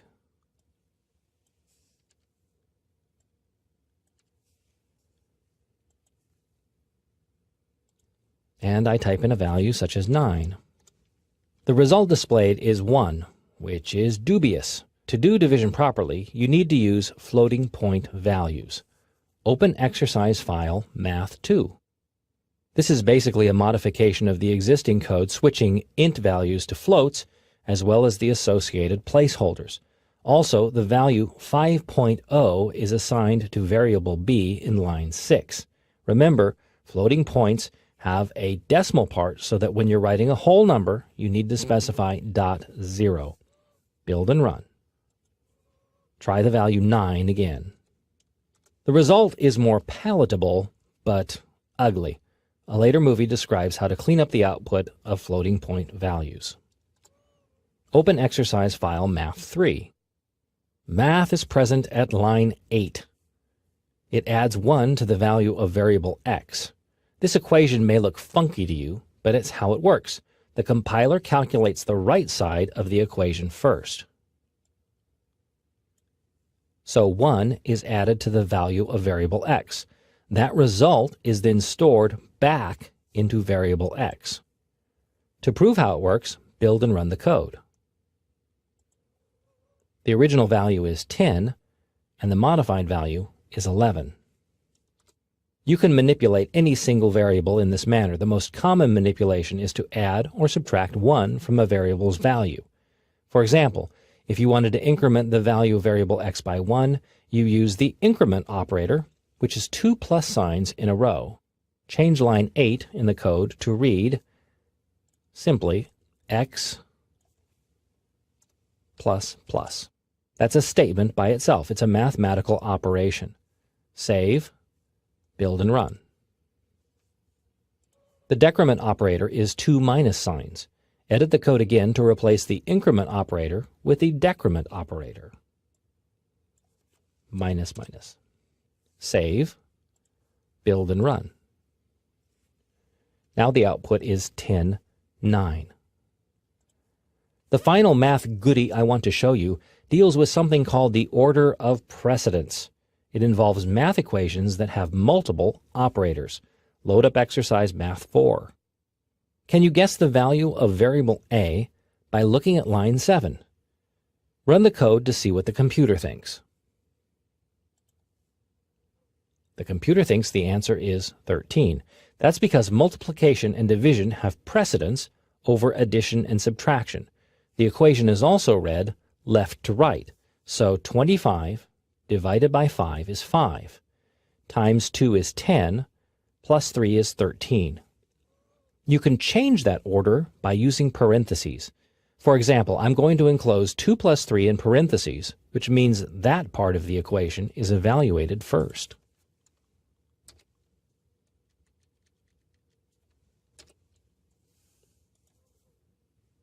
Save, build, and run. Now the answer is 25. 2 plus 3 is 5. 25 divided by 5 is 5. Times 5 is 25. Now I'll add more parentheses. Remember to match them up. Save, build, and run. Now the answer is 1. That's because 2 plus 3 is 5. 5 times 5 is 25, and 25 divided by 25 is 1. Remember in C, equations are evaluated multiplication and division first, then addition and subtraction unless you use parentheses to modify the order. When you can't find an operator to do your math, you need to turn to the C library. There you'll find fun and friendly functions to sate your mathematical whims. In this movie, I cover 2 of the typical C language math library functions, the square root function and the power function. I'll also introduce the random number generating function, which isn't really a math function, but it's something you may find quite handy. To generate the square root of a value, you use the sqrt function. It reads like squirt, but it's really square root. The square root function is shown at line 8. It requires the math.h header file, which is included at line 2. The function swallows a floating point value, specified as 2.0. It returns the square root as a floating point value, which is saved in the float variable r. The printf function at line 10 displays the results. Build and run the code. And now you know the square root of 2, or any other value you specify in the code. Another math function worthy of note is the pow function, which is short for power. The C language lacks a power operator, which is common in other programming languages, but the pow function is far more versatile. Open the pow file. The pow function appears at line 8. It also requires the math.h header file as shown at line 2. The pow function uses 2 arguments, both floating point values. The first is the base. The second is the exponent. So here, 2 is being raised to the 8th power. The result is saved in floating point variable p, and then it's printed in line 10. Build and run. 2 to the 8th power is 256. Generally speaking, all C language math functions require the inclusion of the math.h header file. They all work with real numbers. I use float in my examples, but officially they should be double type variables. The double carries twice the precision of a float. That means it's more accurate, but it should really be used only when a greater degree of precision is required. Another popular number function, although it's not a true math function, is rand. It generates pseudo-random numbers. They're pseudo-random because they can be predicted, but they're still good enough to be random in a general sense. The rand function requires the stdlib, or standard library header file, for its definition. This is the second most common header file after stdio. The function itself requires no arguments. It simply generates a random integer value. That value here is stored in variable r. The printf function in line 10 displays the result. Build and run. On my screen, I see 41 is the random number. Run the code again. And it's the same number. This isn't a bug, it's predictable. For the rand function to work best, you must seed the randomizer. That's a software machine that helps generate random numbers. The random seeding function is called srand, which is also defined in the stdlib header file. In the code, insert the srand function in the line above rand. The srand function requires a positive integer argument to seed the randomizer. Here I'm using the value 66, which I just pulled out of my head. Save the changes, build and run. This time a new random number appears, but will the same number appear when you run the code again? Let's find out. Yep. You have several tools available to reseed the randomizer. One is that you could ask the user to input a positive integer value when the program starts. And that's kind of lame. What most programmers do is to borrow the current tick-tock value from the computer's internal time clock. I cover time functions in a later movie. For now, we need to change line 8 in the code to replace the value 66 with a time function. You need to type in parentheses the word unsigned, then the time function, time, and in its parentheses you need to put the word null in all caps, N-U-L-L. Then make sure all the parentheses match up as they're highlighted on the screen. Good. Yes, this looks odd, but it's important that the parentheses match. One set around unsigned, one set around null, and then one set around the entire thing, which is the srand function. What this function does is to fetch the current tick-tock value from the computer's clock. It's a number that's constantly changing. Save the code. Build and run. And you see a new value. Let's run it again to check a new value. And it's another value. It's close because, again, it's based on the tick-tock value, which is incrementing throughout the day. Why are random numbers so important? Because random numbers are the key to making all computer games interesting. Generally speaking, a program executes statements as they appear in the source code, one line after another. To change that order is to alter the program's flow. One of the most common flow control words in the C language is if, which is similar to its human language counterpart, also called if. In this movie, I introduce you to the if keyword. You'll also discover how comparisons are made in the C language, as well as how to handle multiple decisions. Before you can use the if keyword, you must understand how comparisons work in C. Two values or expressions are evaluated. To make that evaluation, you use one of the C language's comparison operators. Here are the most common comparison operators. Is equal to, which you'll note is two equal signs. One equal sign is the assignment operator. This is why I say is equal to for the operator's name instead of is equal or equals. Less than and greater than you're probably familiar with. Then there's less than and equal to and greater than and equal to. Finally, the not equal to or does not equal operator. The exclamation point in the C language is often pronounced not, which is how you remember this one. The user is prompted to type an integer value. The value is displayed in line 9. At line 10, an if statement evaluates that value. If it's greater than 10, line 11 is executed. Otherwise, line 11 is skipped. Build and run. Let's type in 50. You typed in 50. 50 is greater than 10. It worked. I'm going to experiment a few times, as you should, with other values to see how it works. 7. You type 7, and of course there's no other output. And 10. But values greater than 10 will display that string. An if statement is traditionally formatted differently from other statements. It's split between two or more lines. The first line sets the if condition in parentheses. If that condition is evaluated true, the next line is executed. Actually, it's just one statement split between two lines. See how the semicolon is at the end of line 11 and not line 10. You could also write it as a single line, but that's uncommon. More common is to enclose the statements belonging to if in curly brackets, like this. This format is actually required when more than one statement is executed based on the if condition. For example, let's move line 9 down to line 12. Save, build and run. You type in 25. And because the value is greater than 10, both lines were displayed. Open exercise file if2. This code shows two if comparisons in a row, each of which has its own set of curly brackets. Two conditions are evaluated: greater than in line 10 and less than at line 14.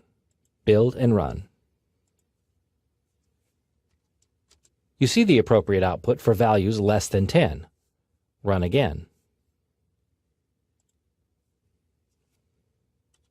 You see appropriate output for values greater than 10. And run again. But not output for 10 itself. Edit line 14 so that less than or equal to is used as the operator. You can remember the order of how the symbols go if you say less than or equal to or greater than or equal to. Edit line 16 to reflect the same results. Save, build and run. Now we can type 10. Another way to handle an either-or decision is to use the keyword else. Load exercise file if else. This code is a rewrite of exercise if2, but it uses the else keyword. The if condition at line 10 makes an evaluation. Its statements are executed when that condition is true. When the condition is false, the statements belonging to else are executed instead. Build and run this code. Let's try it with 10. That's true. Run it again. That's true. Run it again. That's true. Note that else doesn't have a semicolon. Instead, it has curly brackets. Or it could be written without brackets because it's only followed by one statement. When three or more conditions are present, you can evaluate them by using an else-if structure. Open exercise if-else to see what that looks like. This structure starts with an if statement here at line 10. When that condition is true, those statements belonging to that condition are executed, and the rest is skipped over. Otherwise, a second condition, else if, is examined at line 14. If that condition is true, its statements are executed, and the rest of the structure is skipped. At the end of the structure is an else all by itself. Its statements are executed when the preceding conditions aren't met. Build and run the code. The results are similar to previous examples. 15 is greater than 10. Run again. 10 is 10. Run again. 5 is less than 10. You can have as many else-if statements stacked up as you like, which helps evaluate complex situations. Finally, a reminder, the if, else-if, and else keywords are generally not immediately followed by a semicolon. In the C language, a semicolon by itself is a statement. When one lingers after an if evaluation, the compiler believes that the semicolon is the statement, and that not anything follows it. This is a common mistake. Load exercise if3. Build and run. Well, obviously, -5 is not a positive number. Now, if you're using the Clang compiler, you can click on the Build Log tab and review a specific error message. Other compilers may not be as smart. To fix the problem, simply remove the semicolon dangling at the end of line 7. Save. Build and run. No output means that the -5 fails the condition. Remember, the semicolon goes after the statement, not the parentheses that hold if's condition. The C language lets you handle complex decisions by stacking a bunch of if-else conditions. Sometimes that structure can get a bit unwieldy. As an alternative, you can employ the switch case structure, which is yet another decision-making tool in the C language. In this movie, I introduce the switch case structure. You'll see how it's constructed, how it can handle multiple decisions, plus I'll demonstrate a few tricks. The bulk of this code is a switch case structure. It starts with the switch at line 10. This is followed by a series of case statements, each of which has its own statements. The final piece is default. It's followed by its own statement as well, and then a closing curly bracket. These are the elements of the switch case structure. The switch case structure also makes use of the break keyword. So all told, this structure contains 4 C language keywords: switch, case, default, and break. Build and run the code to see what it does. I'll type 1. Excellent choice. Run it a few times to try out various options. The code accepts character input, although it could have easily accepted integers. Here's how the structure works. Switch handles a single value, not a comparison. It can be a mathematical equation, but the result must be a single value. That value, specified by switch, is then compared with the values for each case statement. If the comparison is true, then the statements belonging to the case statement are executed. If not, they're skipped. So, at line 12, if the character 1 is typed, then the put statement at line 3 is executed. The break at line 14 ends the switch case evaluation, returning control to the line after the switch structure's final curly bracket, which is at line 23. Otherwise, if a match isn't made, execution falls to the next case statement, and then the next. Finally, the default condition is executed when none of the case conditions match. It doesn't need a break statement, as it's the end of the structure. Modify the code by commenting out all the break statements. Insert double slashes at line 14, line 17, and line 20. Save the changes, build and run the code.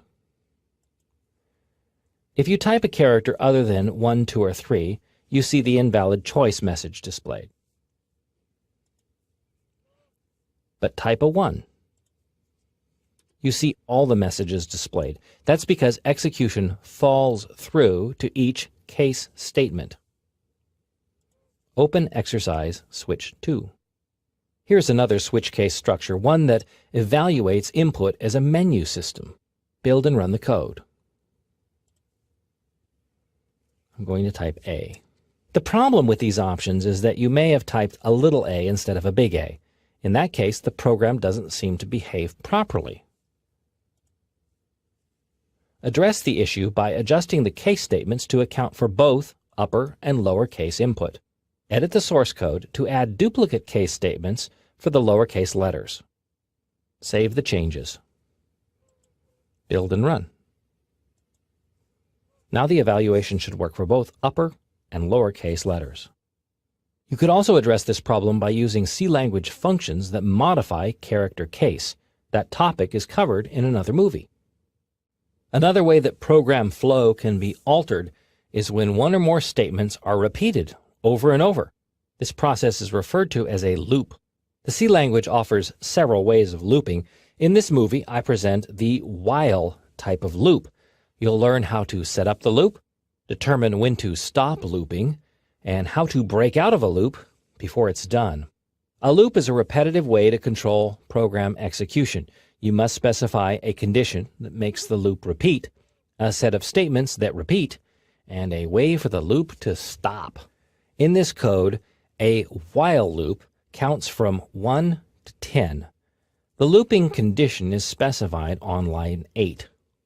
It reads that while the value of variable x is less than or equal to 10, as long as that condition is true, the statements in the loop between the curly brackets at line 9 and 12 will repeat. The value of x is initialized at line 7. At line 11, the value of variable x is incremented. So, as long as x keeps inching up, the loop repeats until x is greater than 10. Build and run this code. And you see the values from 1 through 10 displayed. Now say you wanted to count to 20. Can you just off the top of your head imagine where you would make that change? It's simple. Change the condition in the while loop to 20 instead of 10. Save that change, build and run. And now values 1 through 20 are displayed. Now suppose instead of going by 1, you wanted to display only the even numbers from 2 to 20. This requires a little bit more thought because it changes two things, the initialization and how the value of variable x increases. The first change is to initialize variable x to 2 at line 7. If you're going to be counting by 2's, start at 2. Then modify line 11 so that the value of x is incremented by 2, which is not really an increment, it's a mathematical function. So x equals the value of x plus 2. Save, build and run. And there you see even numbers between 2 and 20. Finally, it's possible for loops to count backwards. If you were going to count backwards, say from 10 to 1, can you think of how you would modify the code so that that would happen? Well, obviously, there's a few changes that would need to be made. If you're going to start at 10, you need to change the initial value to 10. Then the condition needs to change as well, because already the loop wouldn't repeat. Value of x is less than or equal to 20. So the condition should be while x is greater than 0. Then the statement at line 11 needs to be changed as well. The value of x should be decremented each time the loop spins. There's the decrement operator. Save, build and run. And there the loop counts from 10 down to 1. Open exercise file while 2. This code uses the srand and rand functions introduced in an earlier movie. These functions generate random numbers. In this case, a while loop displays 10 random numbers. Build and run the code. Impressive, but let me show you a couple of tricks to clean up the numbers. The first is the modulus operator, which is a percent sign. Modulus calculates the remainder of a value, like leftovers. In fact, open up the exercise file while mod to see a demonstration. Here I'm using a C program to teach you C. A while loop marches through the values 7 through 30. It shows you how the modulus operator affects each of those values. Build and run the code. The modulus operator gives you a remainder. So, for example, 10 mod 7 yields 3. That's because 7 goes into 10 once, but with 3 remainders. And you can see how the value is always going to be between 0 and 6 for mod 7, no matter what initial value is used. Return back to the while2 source code. Edit line 15 so that the printf function displays the value of r mod 100. This change limits the output to values between 0 and 99. Save, build and run. You may see some single digits in there. Let me run it again to get some single digits. There they are. The single digits don't really look properly formatted. To line up the numbers, you can edit the printf statement again. This time, insert a 2 in the %d placeholder. The 2 sets the width of integer output to 2 characters wide, right justified. Save, build and run. Here you see a single digit, but it's lined up on the right, which looks more pleasing. Another type of loop is the do-while loop. It's kind of an upside-down while loop, but it has the guarantee that the loop always executes at least once. Open exercise file do-while. The do-while loop starts at line 9 with a do statement. It has no condition. Instead, its statements are executed one after the other. The while condition appears at line 14. The loop relies on variable ch as its condition. That variable is initialized in line 7 and then manipulated in line 12. Build and run. The z isn't printed because it's an exit condition. If you want to see the z, you need to save the exit condition to z plus 1. Save, build and run. Open exercise file while endless.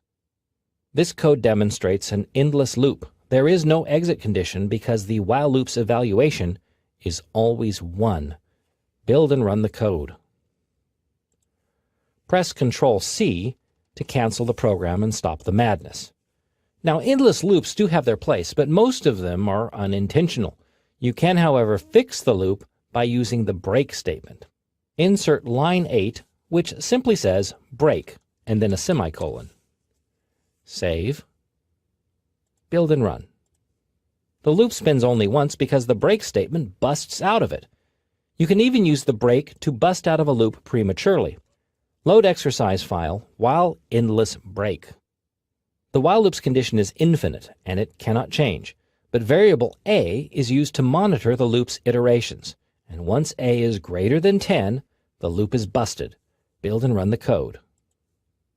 Of course, a better solution would be to evaluate variable a at the while loop's parentheses.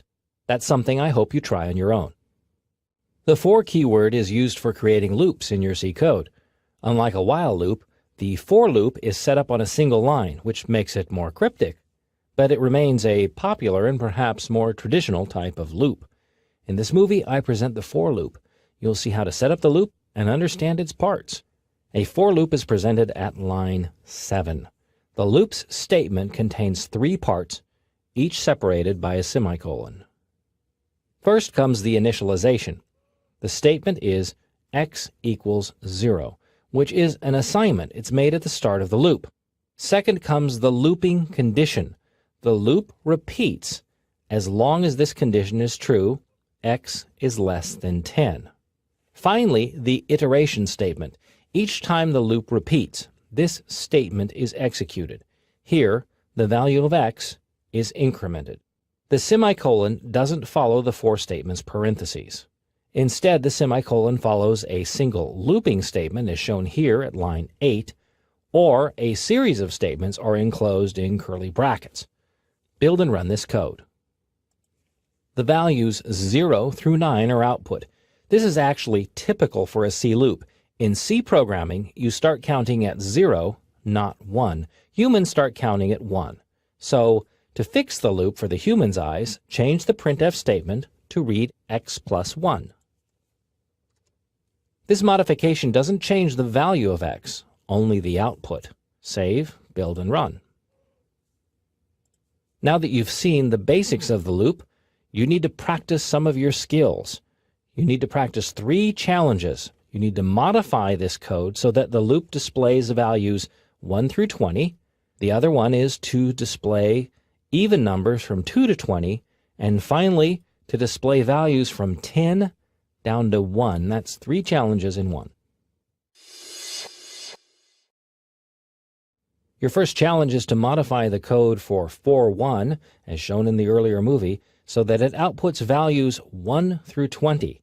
Then create a new program that outputs even values 2 through 20, and finally create another program that outputs values 10 through 1. This exercise should take you about 10 minutes to complete. Here are the solutions to the 3 challenges. The first was to modify the code so that values 1 through 20 were output, and the change is really simple. You just change the 10 to a 20. Save that change, build and run. And there's the numbers 1 through 20. The second challenge was to modify the code so that even values 2 through 20 are output.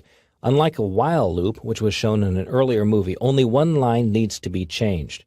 Initialization needs to change so that x equals 1, and then x equals x plus 2. Save, build, and run. And there are the even numbers.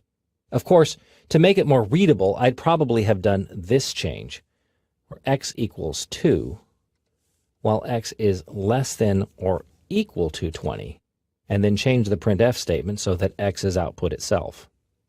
That's just more readable than doing it the other way. The final challenge was to modify the code to display values 10, 9, 8, all the way down to 1. Here's how that change would be made. First, x must be initialized to 10.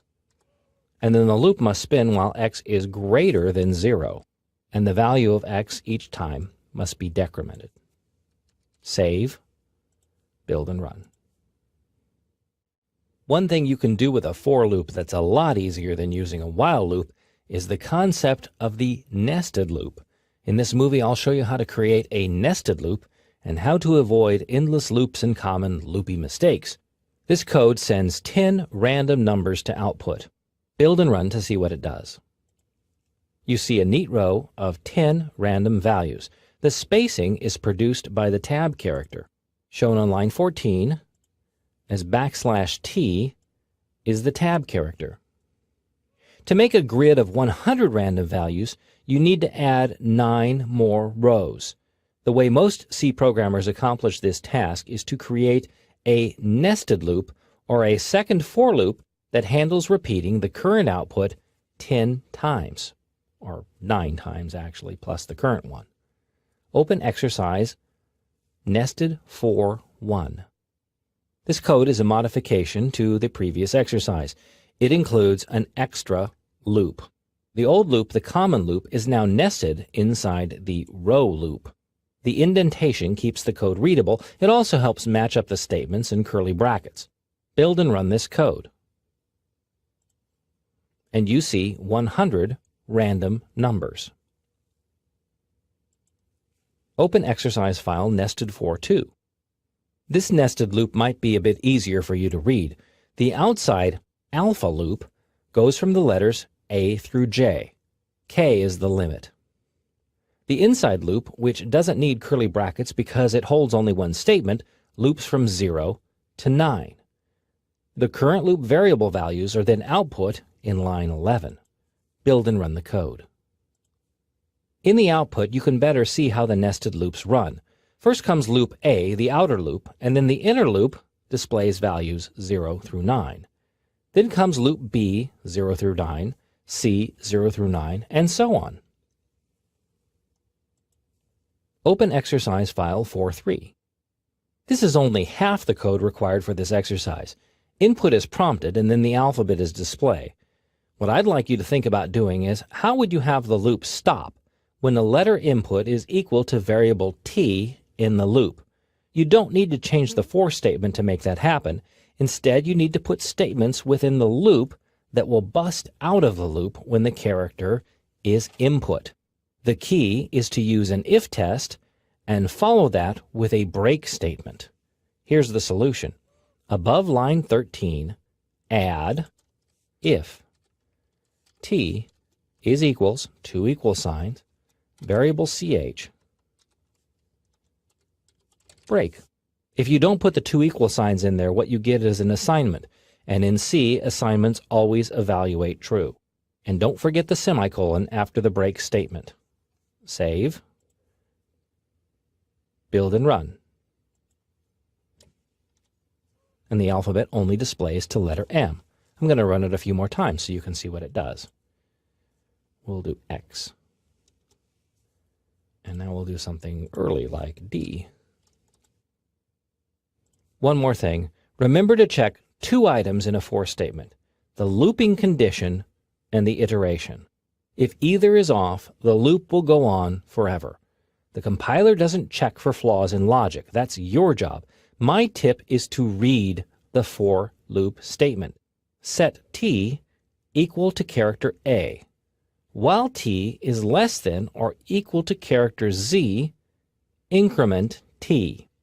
If you changed the condition to just t equals z, for example, it would evaluate true and the loop would run forever. So watch your conditions and your iterations. The C library is brimming with functions. These functions do a lot of things, but perhaps not everything you need for your programs. Therefore, when necessary, you can concoct your own C language functions. In fact, most programs have dozens, if not hundreds, of their own functions. In this movie, I introduce you to the function. You'll see how to set up and prototype a function, how to call or access the function, and how to bail out of a function early. Like everything in the C language, a function has a certain style and various etiquettes must be followed to add a function to your code. A function has a type, a name, and arguments in parentheses. The type is a value returned by the function, its output.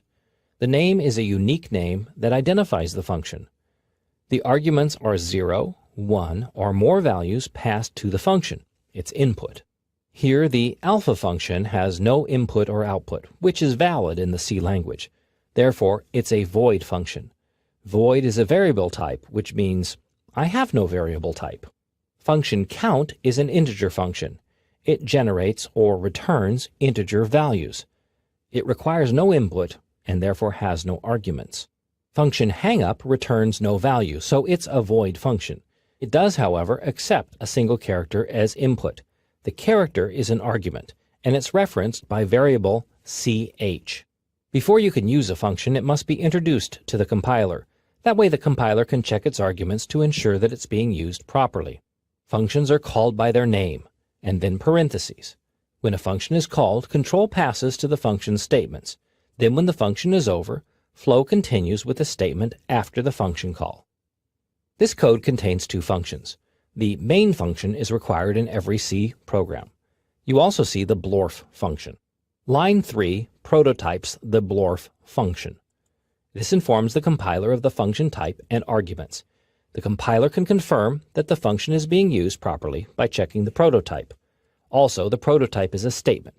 It ends in a semicolon. Line 8 calls the function. It has no arguments, so the parentheses are empty. The function itself is found at line 14. This is effectively a repeat of the prototype minus the semicolon. The statements belonging to the function are enclosed in curly brackets. Build and run the code. To call the function again, you simply specify it again. Duplicate line 8 to line 9. Save, build and run. And the output appears twice. The prototype works like a definition for the function, describing how to use it before it appears in the code. You can avoid specifying a prototype, but only when you write the function before it's used. To see an example, open exercise file function 2. The soup function appears above the main function. That's okay because the compiler still sees a main function in there somewhere, and it's always the first function run in the program. What's missing here is the prototype for the soup function. Build and run. And the code outputs text as expected. But try this. Move the soup function after the main function. Save. Just build. On my screen, I see one warning. Your compiler may report the misdeeds in a different manner. Either way, it's not good. You have to add the prototype. So I'm going to insert a line above the main function. Void, soup, void, and a semicolon. Save. Now build and run. No errors, and the output is the same as it originally was. Open exercise function 3. In this code, the cheers function contains its own variable, x at line 18. This variable is used only in the function here to repeat the string 3 times. Build and run the code. You cannot reference variable x outside of its function. To prove it, insert a line above line 11 that displays its value. Save the change and build. Don't even bother trying to run it because you won't. The compiler is basically saying, what the heck is x? Try to define x and set its value inside the main function. Save. Build and run. The value of x in the main function is unaffected by the x variable in the cheers function. They are two different variables. Here's another thing to remember. A function ends its run when its last statement is executed. In the cheers function, that's a putchar at line 26. You can bail out of a function early by using the return keyword. Type return semicolon at line 26. You don't need to specify a value here because the cheers function is a void function. It doesn't return anything. In the main function, return must specify a value, as it does at line 17, because main is an int function. Save the changes, build and run. The output is messy because the putchar statement is skipped. That code is never executed because of the return statement right above it. More often you'll see a function return early based on a condition, which usually involves an if statement or a loop. Otherwise, anywhere the return is found marks the spot where the function bails out and control returns to the calling function. Or, in the case of the main function, control is returned back to the operating system. A function has got defunct. It's that I/O thing again. Sure, a void function is necessary and obviously valid, but most functions chew on input and do something based on that input. In this movie, I explore how functions can deal with arguments or values passed to the function. You'll see how to declare such a function, how it deals with values, and how to pass more than a single value to a function. This code contains the repeat function, which accepts one argument, an integer. Within the function, the integer variable is named count. The function is called at lines 8 and 10, each time with a different argument. Inside the function, a local variable x is declared. It's used in the for statement along with the count variable. Build and run this code. The function can also accept integer variables as arguments. Make these modifications to the code. In the main function, declare integer variables a and b. Assign the value 1 to a and 5 to b. Use a and b in the two repeat functions. Save the changes, build and run. And the output is the same. Open exercise file argument 2. In this code, you see a function that accepts 3 arguments. In this case, 3 floating point values. The scanf function at line 10 reads in the 3 values. This is possible providing you format the input to match the format string. In the product function, the product of the 3 values is calculated and displayed. Build and run this code. I'm going to type 12, 13, and 15. And there's the result. There is no limit to the number of arguments a function can accept, although the more arguments, the more likely it will be to mess up the format. Functions don't necessarily need to eat all the same argument type either. Open exercise file argument 3. The bar function accepts 2 arguments, a character and integer value. Build and run this code. The bar function uses both of its arguments to output a bar of a certain character across the display. Open exercise file argument 4. This file contains an empty function, evaluate. Your job is to complete the function. It should accept an integer value and display a message stating whether the value is less than, greater than, or equal to 10. Your challenge is to create content for the evaluate function. Display whether the argument passed is less than, greater than, or equal to 10. This should take you about 5 minutes to complete. This is the solution. First, did you remember to prototype the function? I did not include it in the skeleton presented in a previous movie, so I was seeing whether you paid attention. Here's the prototype, which is simply a copy of the function's declaration at line 16. And here's the content I came up with. Now, your function could look like what you see here. You may have done things subtly different, but as long as the code works, then you succeeded. I'm using an if, else structure. No curly brackets are required because each item has only one statement that follows it. I'm going to build and run. Type in various values to see how it works. And it works. Hopefully your solution works just as well. Most functions in the C library return a value. Even when that value isn't used, it's available. Returning a value allows functions to generate output. Most of the time that output is based on the input or arguments passed to the function. In this movie, I explain how functions return values. They can simply generate the information, or they can manipulate arguments to produce specific output. I'll also cover a few rules and regulations regarding functions in the C language. This code contains a function called gimme an A. It's a character function returning a char value. The function has no input according to its prototype at line 3. The function is called at line 9, where its return value is assigned to the grade variable. The function itself at line 15 merely returns the single character a. Build and run this code. And I hope that's true. When a function returns a value, the value can be used immediately. You can edit the source code for this exercise so that the grade variable is removed.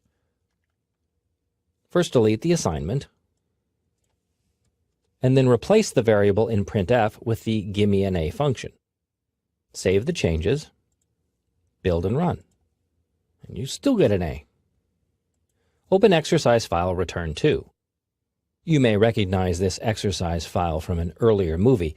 In this code, the product function has been upgraded so that it returns the product of the values passed, which makes more sense.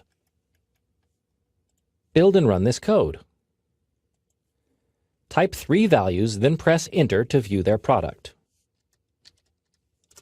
The code can be cleaned up a bit. For example, variable p in the product function is not really needed. You can eliminate it to merely have the product returned. Save these changes, build and run, and the results will be the same. Well, providing you type in the same numbers.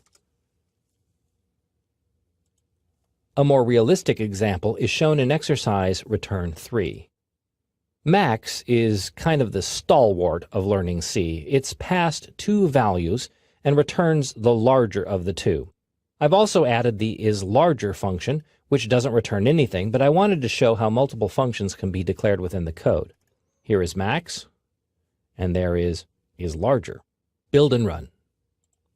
Type 2 values, hopefully 2 different values, separated by a space. The code displays the larger of the 2 values. And now, the limitations. In the C language, a function can return only one value.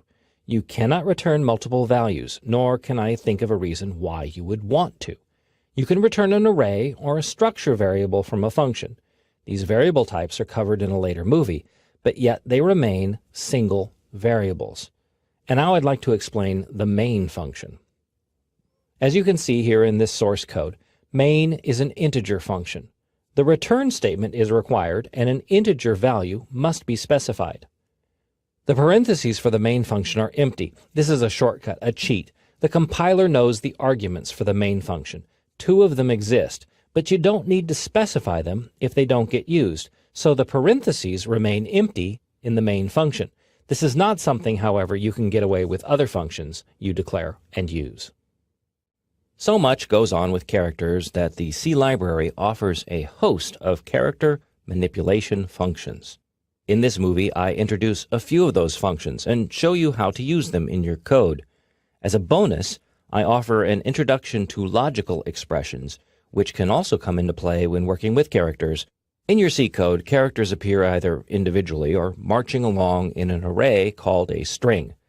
So you can manipulate characters one at a time, or more commonly, in the string. This code includes a C-type header file which prototypes the character testing and manipulation functions. At lines 8 and 9, you see the toUpper and toLower functions. The toUpper function generates the uppercase version of a letter. toLower generates the lowercase. The results are used immediately in the printf functions. Note that these functions require integer values, not characters, so you can display the result by using %c in the printf function, even though they are integer variables. Build and run the code. Big A, little a, what begins with A? As you can see by the output of the final printf statement in line 10, the toUpper and toLower functions did not affect the variable ch. They merely generate an upper or lowercase equivalent. You can use these functions on a string as well. To do that, you must dissect the string in a loop. Open exercise C type 2. Again, an integer variable is used in the toUpper function. Input is processed and converted to uppercase at line 11, then output. You won't see the output until you press the Enter key because the C language is stream-oriented. Build and run the code. Type some text. Press the Enter key. The output is all caps, but note how the punctuation symbols and spaces are unaffected by the toUpper function.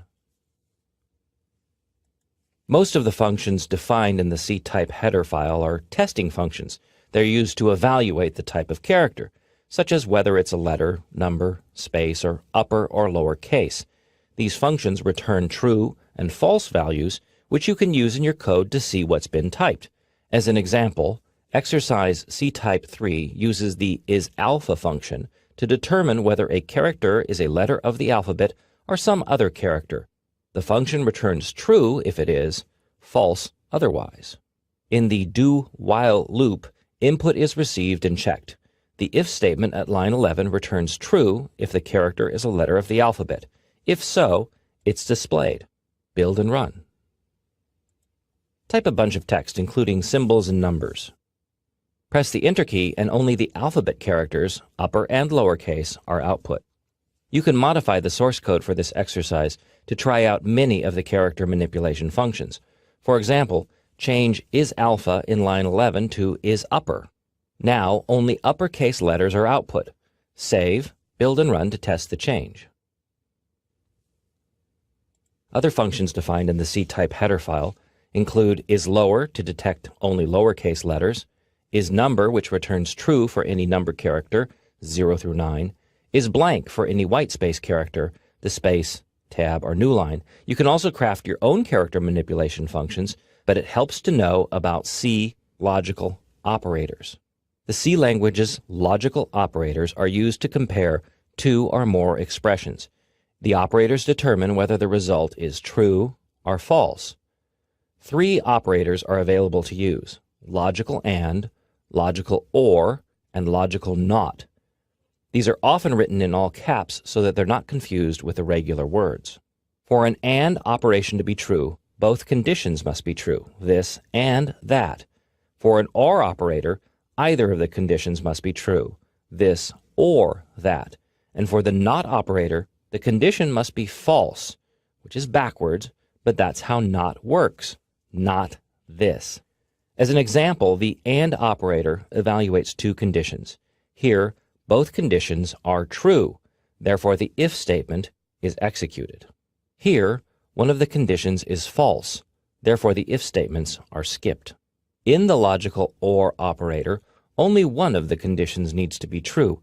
Here, the if statement would be executed.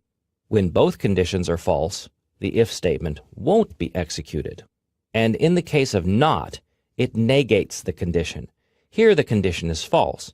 Variable A equals 50, but the NOT operator turns that around and makes it true. Finally, in the C language, all values are considered true except 0, which is false. Typically, the value 1 is used for true, but it could also be -1 or any non-zero value. As an example of constructing your own character test, open exercise C-type 4. This code is a rewrite of exercise C-type 3, where I've substituted the isCaps function for isUpper. A logical comparison is made at line 22. To understand how it works, read the condition. If the value of variable ch is less than a, or the value of variable ch is greater than z. So when either of those conditions is false, meaning the character is not uppercase, the function returns false. Otherwise, the function returns true. Suppose you wanted to change the isCaps function to isLowercase and have it return true or false based on that condition. How would you go about doing it?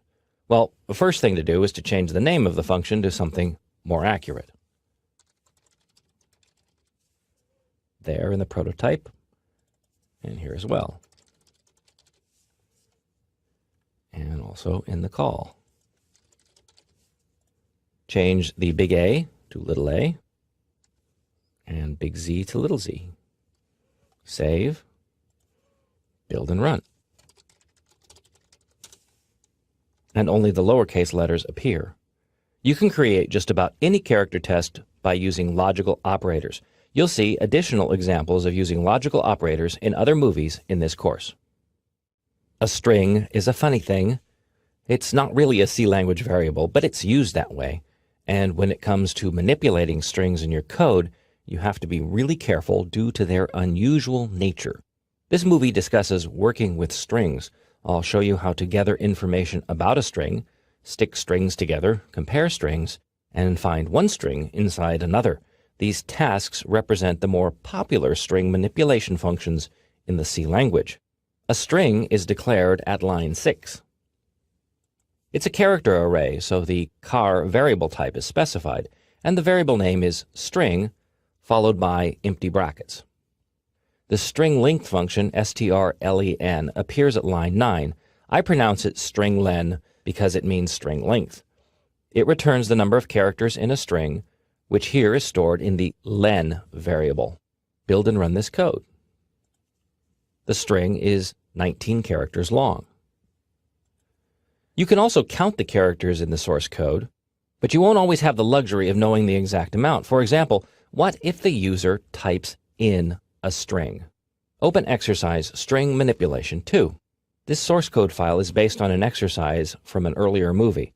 Input is fetched by using the fgets function, and then it's stored in an input buffer. Afterwards, the stringlen function fetches the length of the string. The next statement displays the results. Build and run. I'll type, and apparently that string is 20 characters long.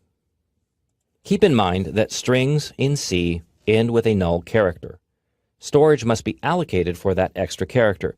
The program generates the character, but you must provide room for it in the input buffer. And the string length function does not count that character when it measures the string's length. Open exercise file string manipulation 3. This is only partial code. You and I are going to figure out how to stick these two strings, first and second, together to make another new string. In many programming languages, the addition operator does the trick. For example, would that work? Save, and then click the build button to find out. Well, that's a no. You could display both strings back to back, but that's not the solution I'm looking for. What you need to do is to stick the strings together. Now, rather than say stick the strings together, C programmers say concatenate, which comes from the Latin word for sticking two strings together. But before then, fix up the code. First, create a storage location or a buffer for the resulting two strings. I'm just guessing at 64. I could count each string and see how exactly big they both are, then add one for the null character and set the value that way. But 64 is a wholly computer number, so I'm using it instead. So the first thing I'm going to do is to copy the string first into that storage container. The strcpy, or string copy function, copies one string into another. Here, the string first is duplicated into the storage buffer, and I need to prototype that function. All string functions are declared inside the string.h header file. The next thing to do is to stick the string second onto the end of the storage buffer. This statement tacks the string second onto the end of whatever's in the storage buffer, concatenation, and then finally display the results. Save it, build and run. And it worked. Concatenation. Another popular string function compares two strings. This code uses the strcmp, or string compare function, to compare two strings. The value returned is 0 when both strings are the same. That's one of those weird times where 0 actually means true. Values less than or greater than 0 indicate incorrect matches.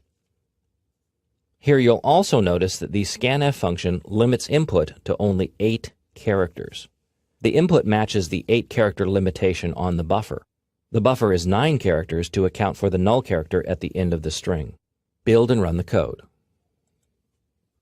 Now try a few passwords before you type the real one, which is secret. Okay.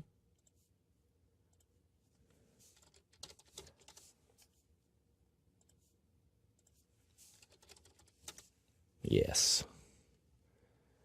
By the way, this code doesn't need the compare variable. You can remove it. Delete it thrice from the code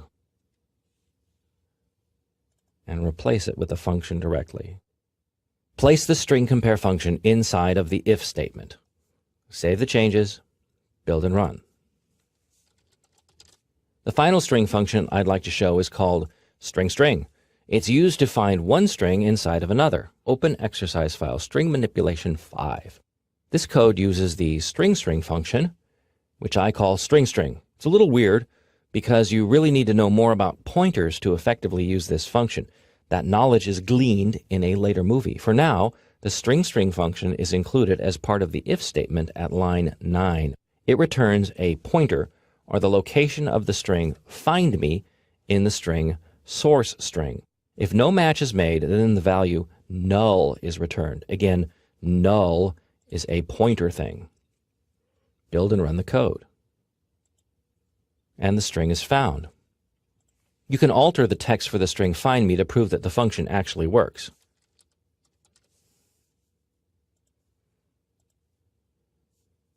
And it does. Until you breach the rocky shoals of Pointerland, that's about the best that can be done with the string function. Occasionally, when learning something new, you need to pause and reflect.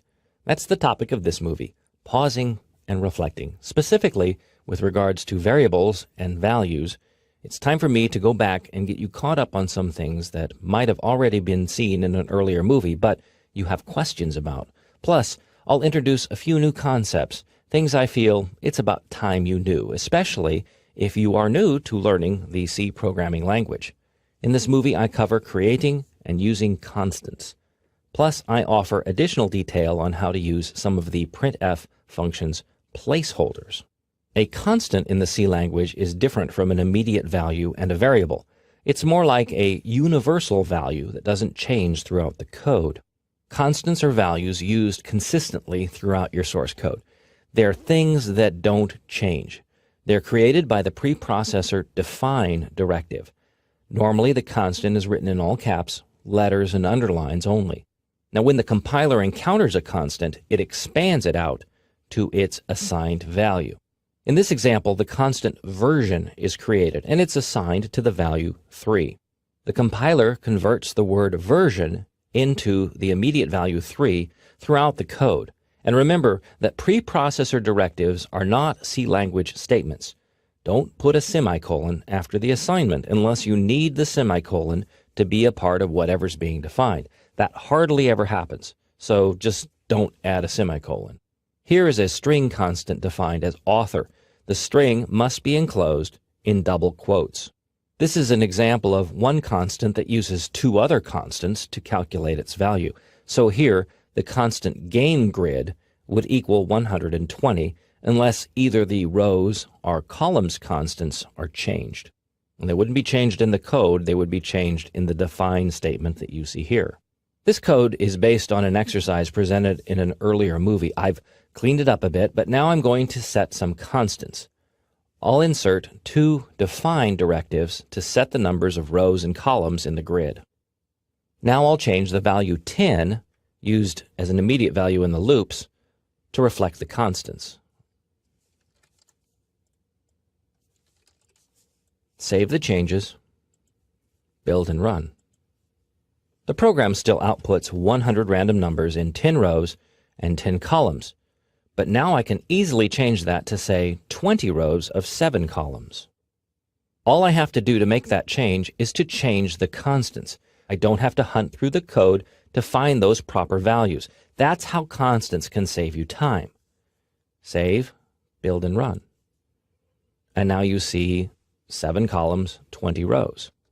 Another example of using constants can be seen by opening exercise constant 2. This code is an update to an exercise from an earlier movie. The number of characters to be input is set by the input max constant defined at line 3.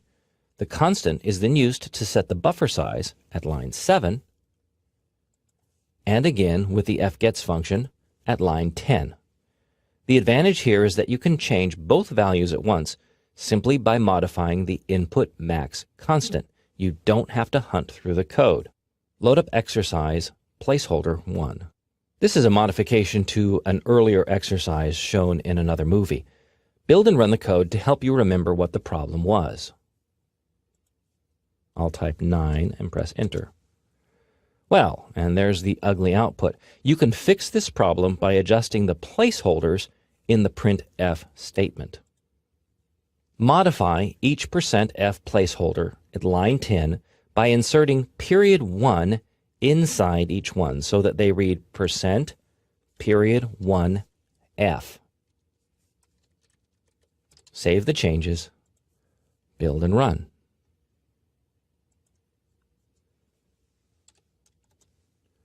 The .1 format limits floating point output to only one digit after the decimal point. Edit again and type period 3 for the format in the printf statement. Save, build and run. And now 3 digits appear after the decimal point. Return to exercise constant 1. In the printf statement at line 17, you see a 2 between the % and d. What the 2 does is set an output width to 2 characters minimum, so when single digits appear in the output, they're right aligned. Build and run this code. See how single digits are lined up in the output. Now edit the code again and remove the 2. Save, build, and run. Now the single digits don't look right. No one expects them to line up in the tens column. The placeholders have lots of options. These can be sandwiched between the % sign and the letter. I could make dozens of movies to describe them all, but another one to look at is %s, found in the placeholder 2 source code. The 2 strings, right and left, are displayed by using %s placeholders, but there are extra characters between the % and the s. The 20 specifies an output width, just like the 2 did in %d. In line 8, the %20s right justifies the output, adjusting the string's location based on its length inside that width. In line 9, the negative sign before the 20 left justifies the string, which is how text is normally output. Build and run this code to see how it works. The width argument in the %s placeholder sets the width to 20 characters. Right justified, left justified. This placeholder is ideal for displaying lists and tables. Many more placeholder width, precision, padding, and other options are available. The documentation for the printf function lists the variety plus a few examples. An array is simply a collection of more than one of the same type of variable. For example, a list of high scores is a type of array, as would be how many miles you run every day, even if that list contains lots of zeros. And of course, strings in the C language are an array of single-character variables. In this movie, I introduced the concept of the array. You'll see how to create an array, how to fill it with data, how to access that data. And I'll also divulge some secrets about character arrays, also known as strings. Here you see the way not to do multiple values in your code. 4 separate float variables are created and filled with data. They're then displayed using 4 separate printf statements. Each variable requires its own repetitive statement. You can build and run this code, but why bother? Instead, I'll show you a better way to deal with multiple variables of the same type. That way is the array. Open exercise array 2. This is the array version of what you saw in the previous exercise. The array temps is created at line 5. It contains 4 elements, and each element is assigned in the brackets that follow. The loop at line 9 displays all 4 elements' values by using a single printf function. An array is simply a collection of multiple variables, all of the same type. It has a declaration similar to any other variable, but with square brackets after the variable name. The brackets hold the number of elements in the array, or they can be blank if the elements are specified when the array is declared. Here the integer array deliveries has room for 15 elements. Integer array totals has 3 elements, which are assigned in curly brackets. The final element does not have a comma. If you put a comma there, the compiler believes that you've forgotten something. You can also list array elements on a line by themselves. Don't forget the commas, except after the final element. And remember to close the curly bracket and add a semicolon. Each element in the array is its own variable. You specify the element between the square brackets. The first element is element 0. You can also use an integer variable to specify array elements. Here, variable n represents a specific element in the totals array. The element is used like any other variable. It can find itself inside of a printf function, or it can be used with an assignment operator, as shown here.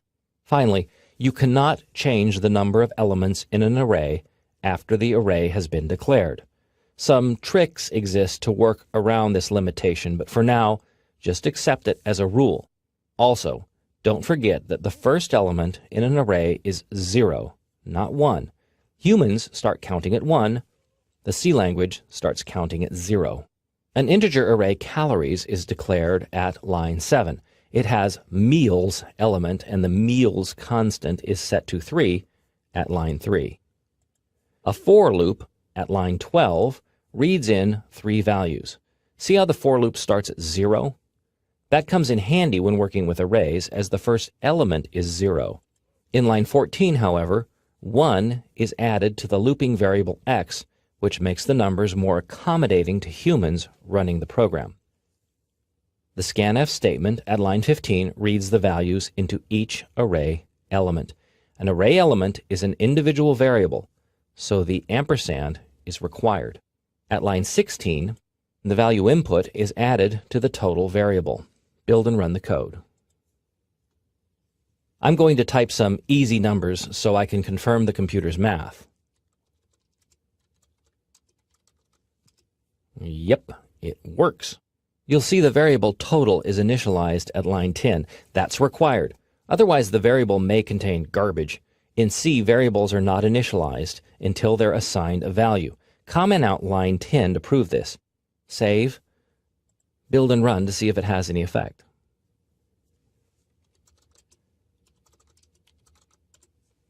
And of course, the number is off because the total variable was not properly initialized. There's an off chance that it may be correct because a random number could be 0, in which case 600 would show up. But here, you see that the total variable was somehow containing the value 52.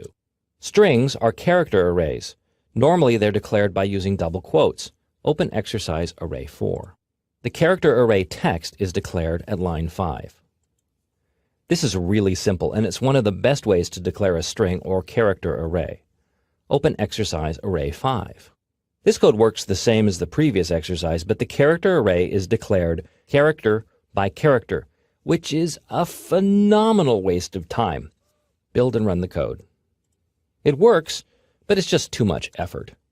The code does, however, point out that the final character in all C language strings, which must be specified, is the null character.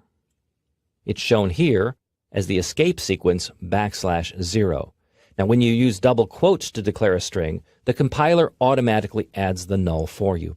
But when you specify one character at a time, you must remember to add the null. The null comes in handy when you display a string one character at a time. Open array 6. This code displays the string in the hello array one character at a time. The while loop marches through the string until the null character is encountered. It spits out single characters by incrementing variable n as it progresses. Build and run this code. Because the null character evaluates to the false condition in the C language, you can shorten the while decision to this.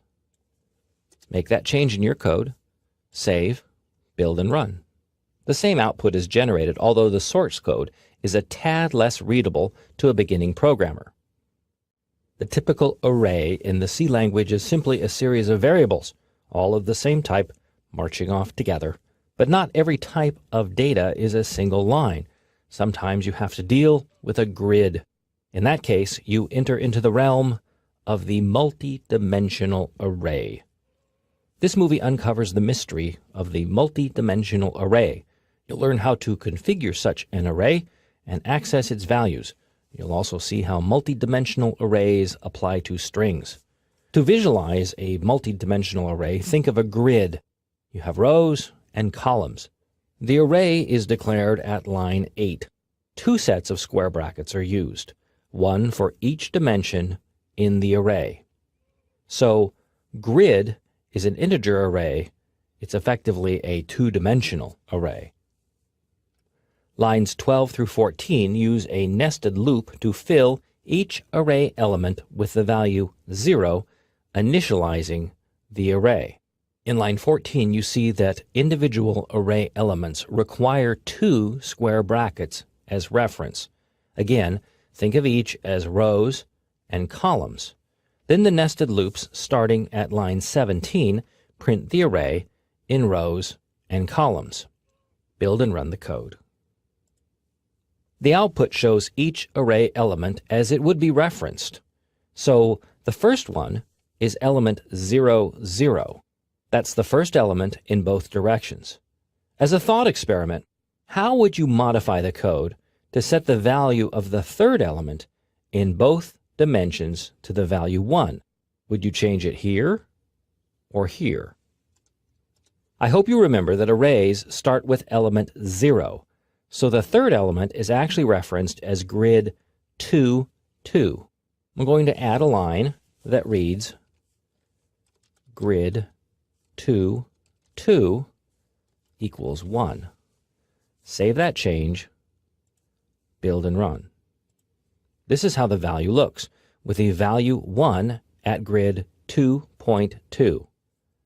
If you put a 1 here, you're actually using the fourth element in both dimensions. That's wrong, because you have to remember that all arrays start with element 0, not element 1. Even the pros forget that from time to time, and when you're dealing with 2 dimensions, it gets even worse. You can also conjure up a 2-dimensional character array, as is shown in exercise multi-2.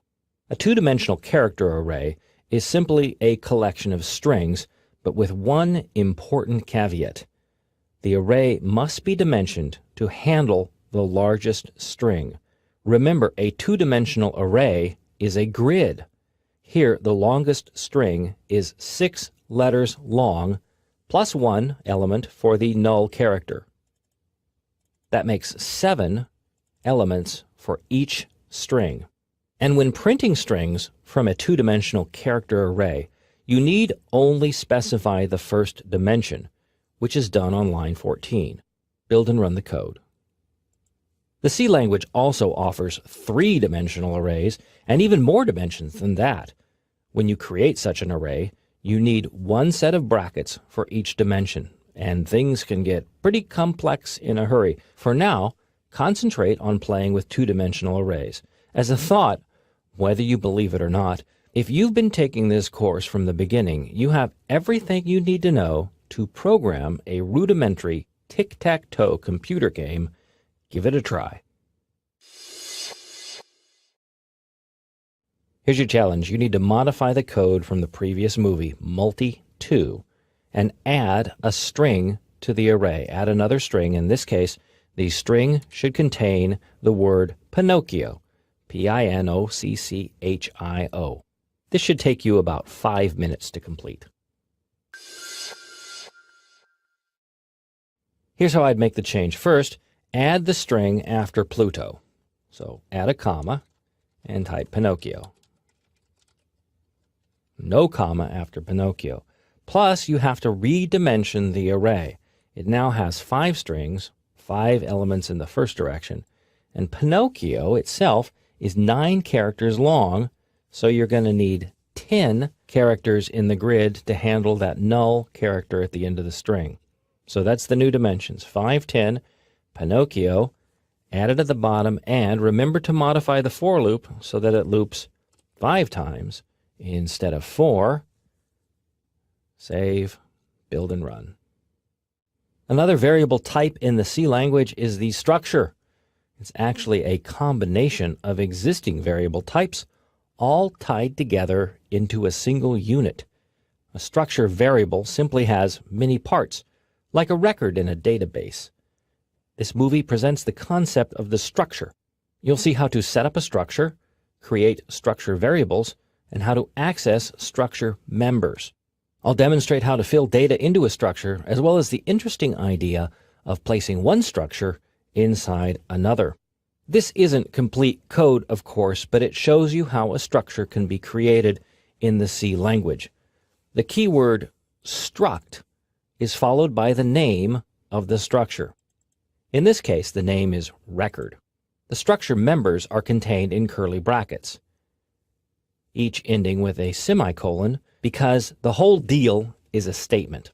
The structure members are variable declarations. Inside this structure, you'll find an int and a float member. The int member is named account. The float member is named balance. By itself, the structured declaration merely creates a type of structure, like a new type of variable in the code. To use the structure, you need to declare a variable of the structure type. So on line 9, I'm going to type struct record mybank.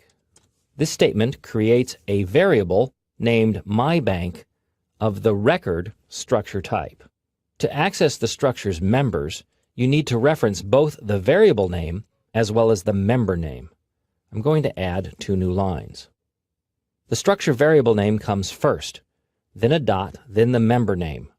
They must be assigned values equal to the variable type, in this case an integer and a floating point value. Save these changes, build and run.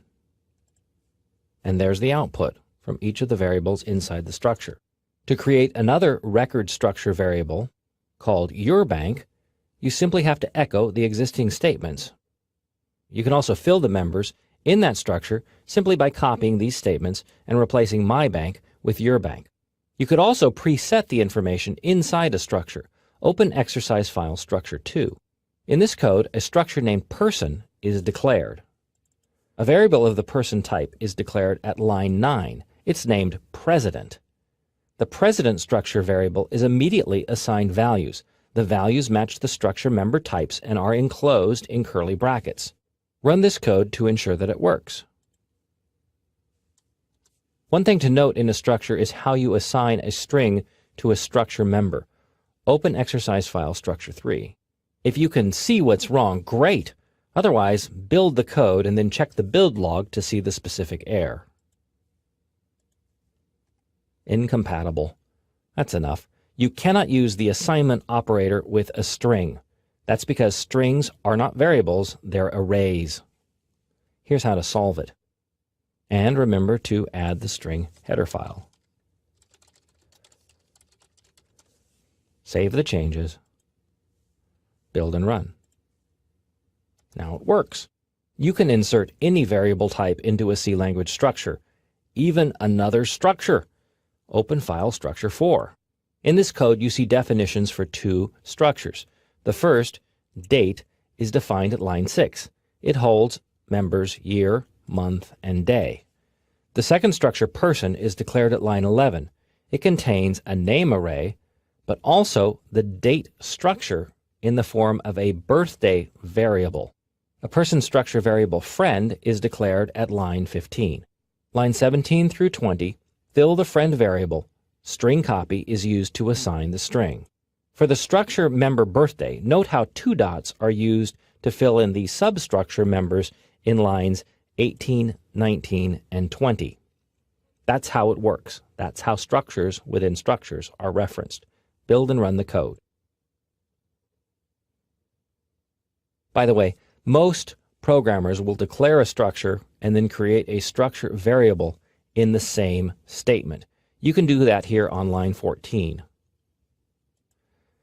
Specify the variable name friend at the end of line 14, then remove line 15. Save the changes, build and run. The output is the same. I prefer not to use this shortcut in my own code in that I find it less readable, but you're free to use it and you'll see it quite frequently in other C code. I've yet to encounter a programmable device that didn't have some sort of internal clock. A computer has a clock, and thanks to the internet, modern computers keep accurate track of the time. When your code needs to access that information, you dip into the C language library's assortment of time functions. In this movie, you'll see how time functions work in the C language. You'll learn how to check the time, read time values, and how to gather information about the current date. This code uses the direct value generated by the time function, as shown by the second argument in the printf function at line 6. You'll see that the placeholder is LD, which is a long integer value, or a very large integer. That's the type of value returned from the time function. The time function itself requires an argument. Here I'm using the null pointer constant to keep the function happy. Also keeping the compiler happy is the inclusion of the time header file at line 2. Build and run this code. So this value is the current time. It's actually what's referred to as the Unix epoch time, or the number of seconds that have elapsed since January 1st, 1970. To be relevant to a human being, the number is going to need some work. Oh, and by the way, this value has been used in previous movies as the seed number for the srand function. It's the same deal. In fact, if you run the program again, you'll see a different value generated. Normally, the value returned from the time function is saved. It's a long integer value, but the variable type is known as time t, which is spelled time underscore t. Insert a new line in the code to declare variable now as a time t type. To assign a value to the now variable, you must specify it as an argument in the time function. Yes, that's backwards, but several functions operate that way, including scanf, and like scanf, you must prefix the variable with an ampersand. And change the printf statement so that the variable now appears as the second argument. Save these changes, build and run. And the time is still shown as a big number, but it also shows that you have time left to complete this movie. So moving along, the C library comes with a function that translates time t values into strings. It's called the ctime function. Edit the printf function in this code so that the second argument is now ctime ampersand now, closing paren. Change the LD placeholder to %s. That's because the ctime function generates a string. Save, build and run. What you see is the current date and time, and unless you're doing this movie right now, you'll see a different time. If you want to fetch specific time values, then you need to use the local time function. This function returns the address of a structure that holds individual time values, such as the day, month, week, hour, day of the year, and other information. Open exercise file time 2. The local time function at line 10 fills a structure with interesting info about the current time. The structure is declared at line 7. It's a pointer variable, which you'll learn about in a later movie. The local function uses the current time value obtained at line 9. This fills the structure right now, which is the name of the structure. Some of that information available in the structure is displayed in the printf statement starting at line 11. I've split up the arguments on separate lines to make them more readable, but all this stuff is really a single statement. The C language doesn't let any extra spaces in here bother it. 4 values are accessed from the right now structure: the month, the day of the month, the hour, and minutes. These are all members of the right now structure. You see that the period structure member operator isn't used here. This is the member operator used for structure pointer variables. Build and run the code. Now you may notice that the month value is off. That's because C starts counting at 0, and the first month of the year, January, is month 0. You can fix this code by adding 1 to the value returned from the right now structure. Other adjustments can be made as well. For example, if the current time is less than 10 minutes after the hour, then it appears as a single digit. Fix that by adding 02 to the %d placeholder. This argument increases the output width of the integer to 2 places, plus it'll prefix a 0 when the output is only 1 digit long. Save this change, build and run. Of course, the current time doesn't show that because it's 18 minutes after the hour, but if it was 8, the time would show up as 11:08, and the month is displayed correctly. A variable is a container for some type of data. In the C language, that container holds an integer, floating point, character, or other value. But philosophically speaking, what actually is a variable? In this movie, I help you explore the concept of the variable. You'll see various ways a variable is described, how to determine its size, and its storage location. In the typical C language variable declaration, you learn 2 tidbits about the variable: its type and its name. Here you see an integer variable declared. It's an integer variable, int, and its name is a. The variable is uninitialized or never assigned a value. Even so, you can use it in the code as is shown in line 7. Build and run the program. On my screen, the value of a is equal to 50. You might see the value 0, although that's just random. Unlike other programming languages, C does not initialize variables as they're declared. Internally, the program allocates a chunk of memory to store the variable's information. That chunk isn't initialized. It's not set to 0. It's just some location in memory, and whatever value is already there is immediately absorbed by your variable, as shown in the output here. The moral of the story is to always initialize variables before you use them. You can make a fix in this code by adding a line. Save that change, then build and run. Now the output is predictable. You also know something else about the variable: its value. 2 additional tidbits about the variable can be obtained by using special C language operators.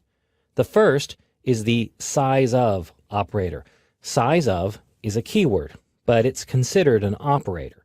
What it does is to return how many bytes of storage are used by a specific variable.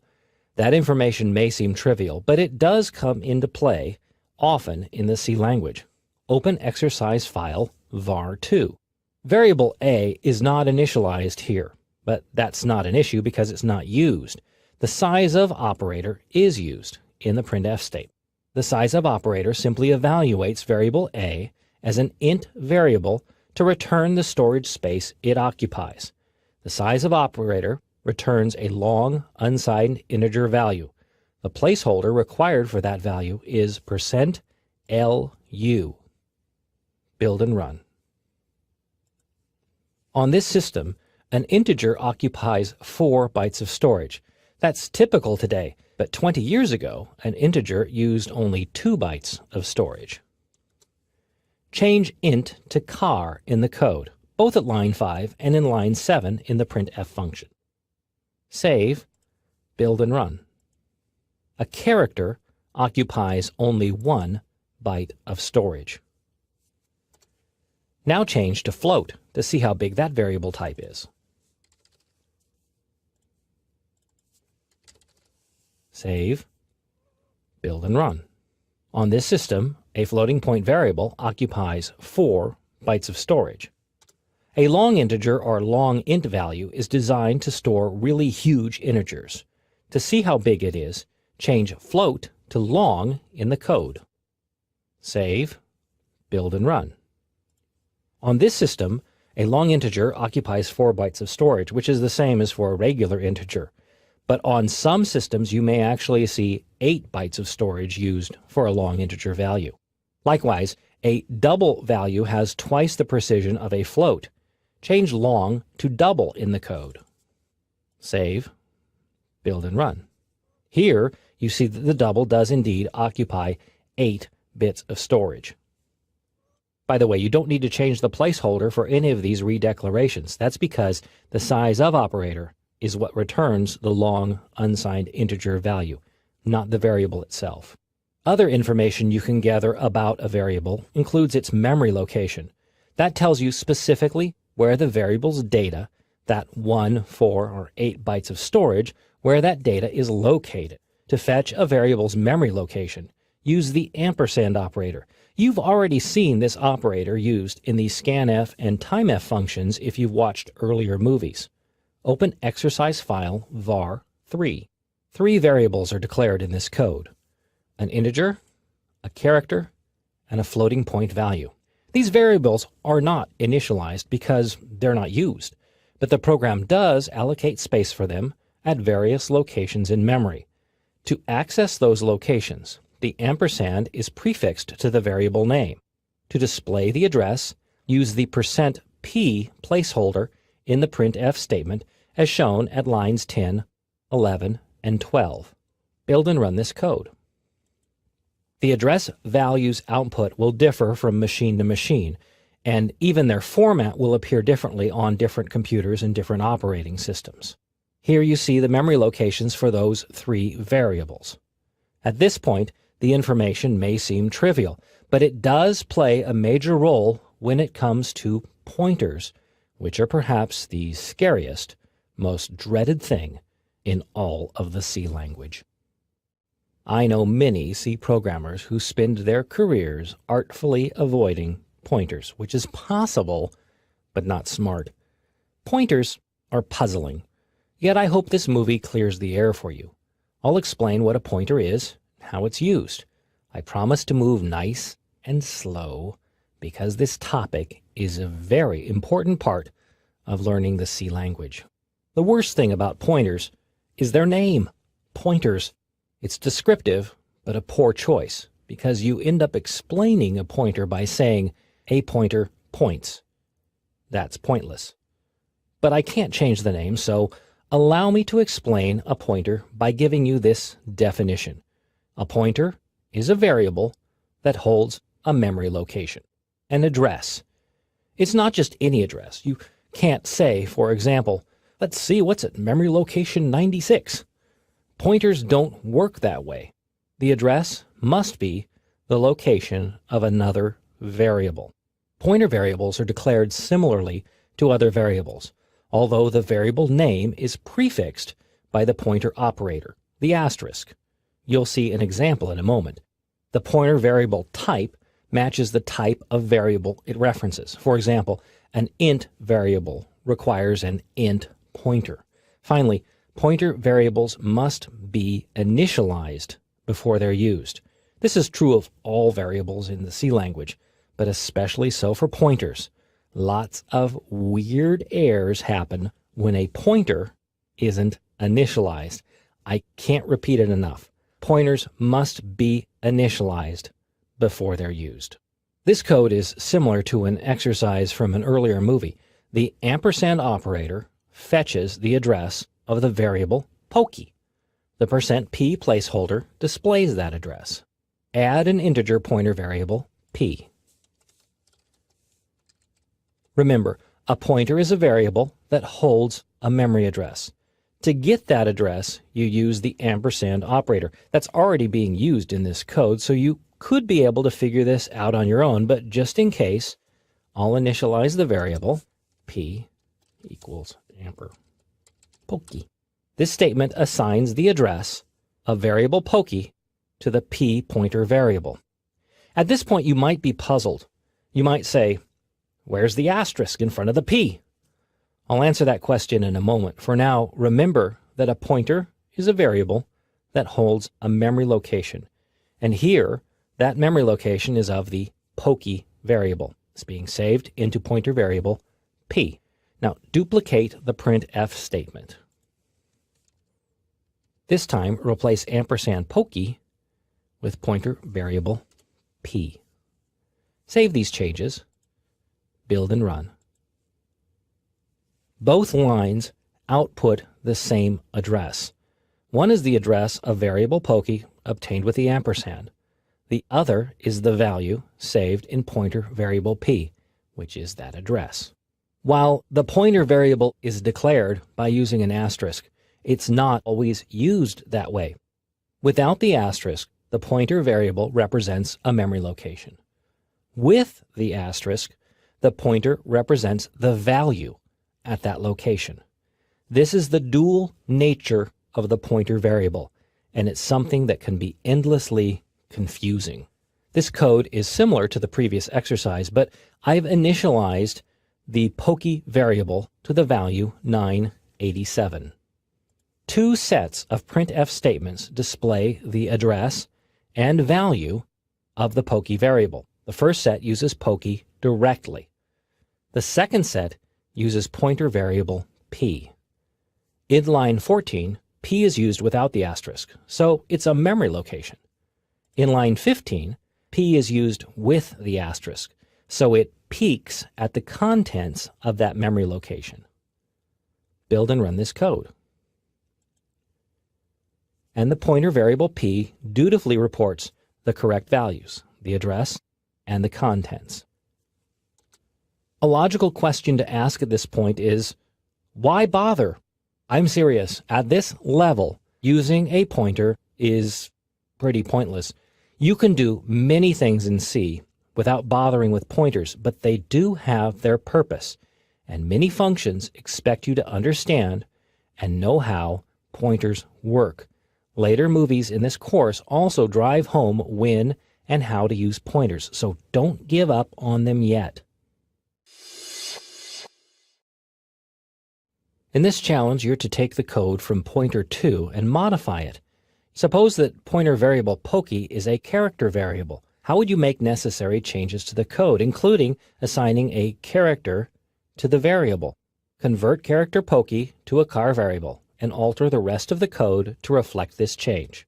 This challenge should take you about 10 minutes.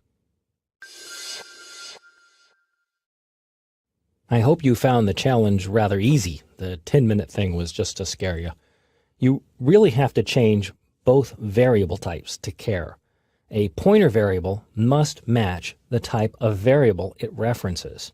So not only is line 5 changed, but line 6 needs to be changed as well. The value is assigned to pokey at line 8. You don't need to change line 9 again because both these variable types match. The other changes take place at lines 12 and 15, where you need to specify the %C placeholder instead of %D. Save these changes, build and run. And it works. Where pointers really come into play is when dealing with arrays. After all, there is no such thing as an array in the C language. All arrays are simply shorthand for pointers.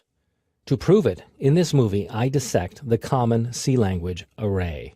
I'll show you how pointers can be used to manipulate an array, providing flexibility and power other programming languages can only dream about. The code here is pretty basic. An array is declared and its values assigned. A for loop marches through each element, displaying that element's value, Cinci. It's so easy, I'm not even going to run it. Open exercise file array pointer 2. This is pretty much the same code, but a pointer is used to display the array's values. The a pointer variable is declared at line 7. It's initialized at line 9. An ampersand isn't needed here because, as I said in an earlier movie, arrays are all shorthand for pointers, so the array name is really a memory location. In the for loop, the APTR variable is used with the asterisk so that the value at the memory location is fetched. During the loop's first iteration, the value is the same as the 0th element in the array. And look at line 14. The APTR pointer variable is incremented. In this format, the pointer variable is a memory location. So the memory location is incremented, but by how much? Because APTR is an integer pointer, the memory address it holds is incremented by the size of an integer variable, the storage space that variable uses in memory. Conveniently, that happens to be the location of the next element in the array. Build and run the code. And it works. The output is the same as it would have been for the previous exercise had you bothered to build and run that code. The pointer variable is used to march through the array. The advantage here is that pointers can be used to manipulate array data, and pointers are variables. Go back to the first source code file, array pointer 1. Add a new line below 9.6 to create the pointer variable. And initialize the variable as was done in the other exercise. Now, the tricky statement. Set the value for the third element to 0 by using the pointer variable. The pointer variable is already referencing the first element in line 9. To reference the third element, you need to add 2 to its value. And to assign that memory location the value 0, you use the asterisk operator. The rest of the code can remain the same. Save, build and run. And the third element is now 0. It has been manipulated by using a pointer. Most C language programmers will combine the statements at line 10 and 11 into a single line. It looks like this. You need to use parentheses because the pointer location math must happen before the asterisk references the value. Save the changes, build and run. And the output is the same. You'll see this type of shorthand notation used a lot. The main reason is that it doesn't affect the value of the APTR pointer variable, which still references the base address of the array. Perhaps the best way to demonstrate pointer and array manipulation is to use strings instead of numeric arrays. Open exercise array pointer 3. In addition to declaring a string as a character array, you can also declare a string as a char pointer variable. The compiler makes the assignment, but the variable created is a pointer. In this code, the pointer variable is used, just like an array name, here in the puts function. Build and run to confirm that this approach is not crazy. Now this begs the question that if you're afraid of pointers, how would you display this string one character at a time? Open exercise array pointer 4. Yes, this is the chicken way to do it. And it works because array notation is simply shorthand for pointers. In fact, many C programmers would do exactly as you see here, which is to use array notation to display the string. Build and run. It works, but this approach is not why you're taking this course. I'm going to replace the array notation with pointers. All you need is only one pointer, which I'll call PTR, and you don't need an X. No ampersand is needed here because string is already a pointer. It holds a memory location. To examine a character at a memory location, the asterisk operator is used. So the while loops condition becomes, that's it. Ditto for the putchar function. And then you increment the memory location, which is, so these two represent characters, and this represents a memory location. Marching through the string. Save the changes, build and run. And the output is still the same. Now you could go one step further if you like and not even use the PTR variable. I'll make the necessary modifications in the code. Save, build and run. The issue here is that once you change the string variable, you lose its base location in memory. For this code, that's not an issue, but for other situations, it could present a problem. One of the places you'll see pointers used the most, and something you truly can't avoid in the C language, is where a function requires or returns a pointer value. It happens a lot. This movie helps you deal with pointer functions, even create your own. You'll see how pointers are used in functions, how to pass a pointer to a function, and how to return a pointer from a function. You've already seen pointers used in functions in this course. You probably just didn't recognize that's what was happening. The scanf function uses pointer values, specifically memory locations of the variables it reads. The ampersand in line 8 reads the address of variable 8 and sends that address to the scanf function. And you know scanf's return value isn't used in the function. Instead, the function simply uses a pointer to assign the value to the variable x directly. Clever, huh? In exercise scanf2, which I have on the screen here, the ampersand is not required for the name variable. Why? Because name is an array, and arrays are pretty much pointers in disguise. The ampersand isn't needed. You can concoct your own functions that use pointers. You need to specify a pointer as an argument or as the return value. Open exercise file pfunction1. The function -10 is prototyped at line 3. It accepts a pointer variable as its argument. Pointer variable is a memory location, so it accepts the address of a variable as the argument.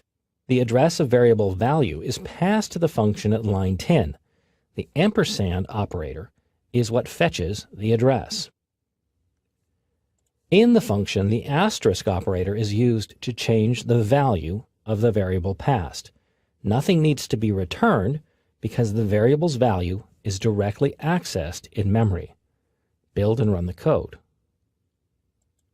The variable's value is affected by the function, even though only its address was passed to the function and the function didn't return anything. Open exercise pfunction2. In this code, a pointer function is declared. Longer returns a character pointer or the address of the start of a string in memory. The function starting at line 18 compares two strings by length. The longer string is returned, or I should say, its address is returned.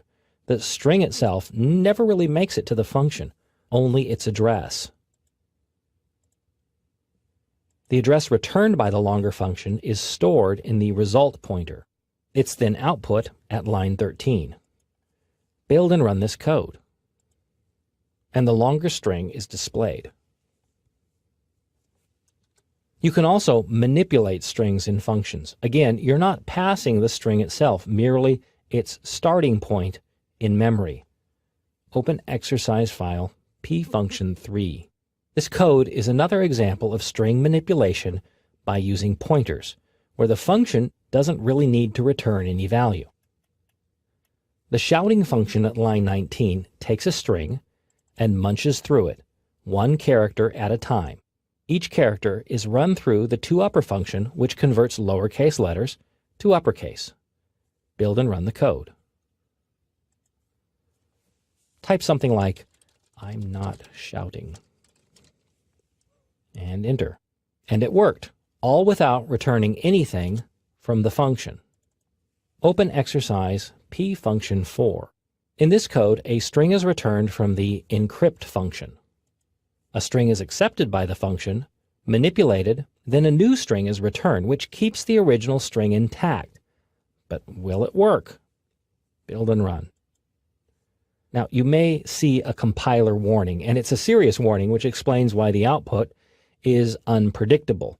Well, unless these are really secret instructions. The problem here has nothing to do with pointers. It's an old situation I explained in an earlier movie on functions. That is, all variables used inside a function are local. When the function is done, its variables are tossed aside. This holds true for the encrypt function with the output array. To fix the problem, you need to use the static keyword. Insert the word static before the variable declaration on line 17. The program now retains the content of the array, the string, when the function is done. It stays static, which means unchanging. Save, build and run. Only the address of the string is returned by the encrypt function. The rest of the characters exist in memory and are accessed by the printf function. But it works only when you remember to make the string returned static. This rule doesn't apply to single values. Functions are designed to return individual values, which include pointers. But for strings or other arrays or any other variable used inside a function, it must be declared as static, or the value doesn't keep when the function is done. A pointer is a variable that holds a memory location. As a variable, it's possible, although terrifying to some, to place pointers into an array. Why and how you would want to do such a thing is this movie's topic. Here I'll show you how to set up an array of pointers. To keep things simple, I'll use strings for the example. You'll see how to access strings, evaluate the strings, and convert them from array notation into pointer notation. A pointer array is simply a collection of memory addresses. So how do you get to the situation where you need an array of addresses? One of the best examples is to use an array of strings. Here you see a pointer array. It contains room for 5 memory locations. Those locations are preset to the strings listed. In effect, the declaration is for an array of strings, although that's not technically correct. The strings are displayed by using a for loop at line 14. Build and run this code. And each string is displayed.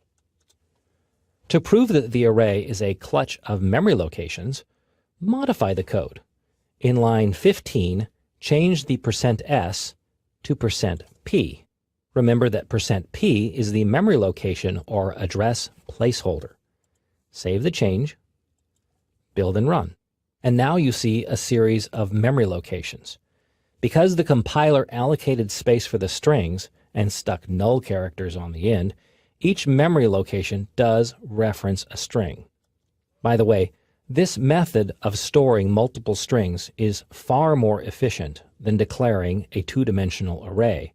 In that case, you must declare the array so that each string occupies as many characters of storage as the longest string. Here, in this pointer array declaration, that's not an issue. Open exercise p-array2. This code is another version of the previous exercise. Here, the for loop moves through each pointer in the array. For each iteration, the pointer variable cptr is assigned to the base address of each string. A while loop then churns through the strings one character at a time. Build and run this code. The output is the same, although the method of printing each string was different. It's actually kind of crazy. Pointer variable cptr is used to display each character by walking through the memory locations where the characters are stored. Now, something bothers me about this code. Yes, it's line 17, if you haven't picked it up already. It uses array notation. That was very cowardly of me to do so. A better solution would be to convert this heinous notation into pointer notation. To do so, make this change to the code. This notation uses the memory addresses stored in the gang variable, which you saw displayed in an earlier exercise. So the memory locations are used, not the string. Then the value x is added to each, and each time the loop references the next array element, which is the base address of a string. It has to be enclosed in parentheses because the memory location is manipulated first, and then the contents of that location, the asterisk fetches the string, is referenced later. Save this change, build and run. The output is the same. More can be done with pointers here, and I could broach upon the topic of pointers to pointers and all that double asterisk notation, but that's more of a topic for an advanced course. In fact, here's a tip. When you see the dreaded double asterisk pointer notation, it's almost always a sign that you're dealing with an array of strings, or specifically, an array of memory locations for each of those strings. When a program needs storage, you allocate it in the code by setting aside space for a variable. When you need more than one variable, you create an array. And when you don't know how much space you need, you guess. But there's a better way. In this movie, I cover the topic of allocating storage in your code. You'll see how to properly ask for storage, determine that it's available, and then access that storage in your code. Storage is divvied up by the operating system. Your program asks for space as it needs it. This request is made in one of two ways. The first way is to declare a variable. Storage for the variable is set aside and made available for use, and for a specific purpose in the code. This code declares several variable types, including an empty character buffer. The size of operator is then used to calculate how much storage is set aside. Build and run this code. On my computer, it shows that 141 bytes of storage were set aside. Even though the storage is never used, save for the total variable, it's still set aside. Your computer may show a different total depending on how memory is allocated by the operating system. When you don't know how much storage you need, then you can allocate it on the fly. The function that does that is called malloc, which sounds like a bad guy name, but it's really short for memory allocation. Open exercise file allocate2. The malloc function appears at line 10. It requires the stdlib header file, which is included at line 2. The format is to allocate a chunk of memory, but you need to know how much. So you take the variable type, which is char here, and you get the size of that variable type. Then you multiply it by how much storage you need. Here, the size constant is used. The malloc function then returns a memory location, a pointer, where the storage has been allocated in memory. Here, that location is saved in pointer variable stow. It must also be the same type of variable as for the chunk of memory allocated. One more piece is needed. You must typecast the memory location returned to match the pointer variable type on the other side of the assignment operator. A typecast is forcing one type of variable to masquerade as another, and doing so avoids some compiler warnings. Before the malloc function, you need to type char. This typecast ensures that the compiler understands a character pointer is being assigned. That's char, which is the variable type, and the pointer operator, which ensures that it's a memory location. Save this change, build and run. And 1024 bytes of storage are allocated at a given memory location. If they weren't allocated, then the malloc function would have assigned a null pointer value to variable stow. That condition is checked for in line 11. Always check for this condition. You can use the null constant. You don't want a program to use memory that's not available. Here is your challenge. Take the code for allocate2. Modify it so that input is accepted and assigned to the storage allocated, the 1024 characters. Then display the text you stored. This challenge should take you about 10 minutes to complete. Here are my changes to the allocate2 source code, which allow for the 1024 characters of storage to be used.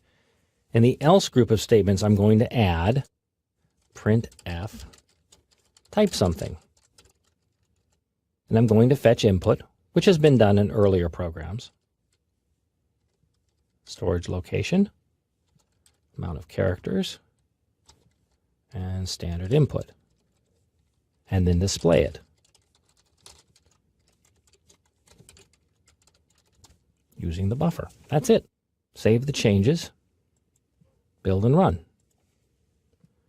Now type something interesting. Press enter. There it is. The text is stored in a memory buffer allocated while the program was running. When your program needs memory, you can allocate it on the fly. That includes memory for any variable type, array, or even a structure. In this movie, I demonstrate how structures can be created using pointers with their memory allocated as the program runs. In this code, storage for a structure is allocated. The structure has to be defined first, which happens at line 6. Remember that a structure itself isn't a variable. It's simply a declaration of what the contents of a structure would be.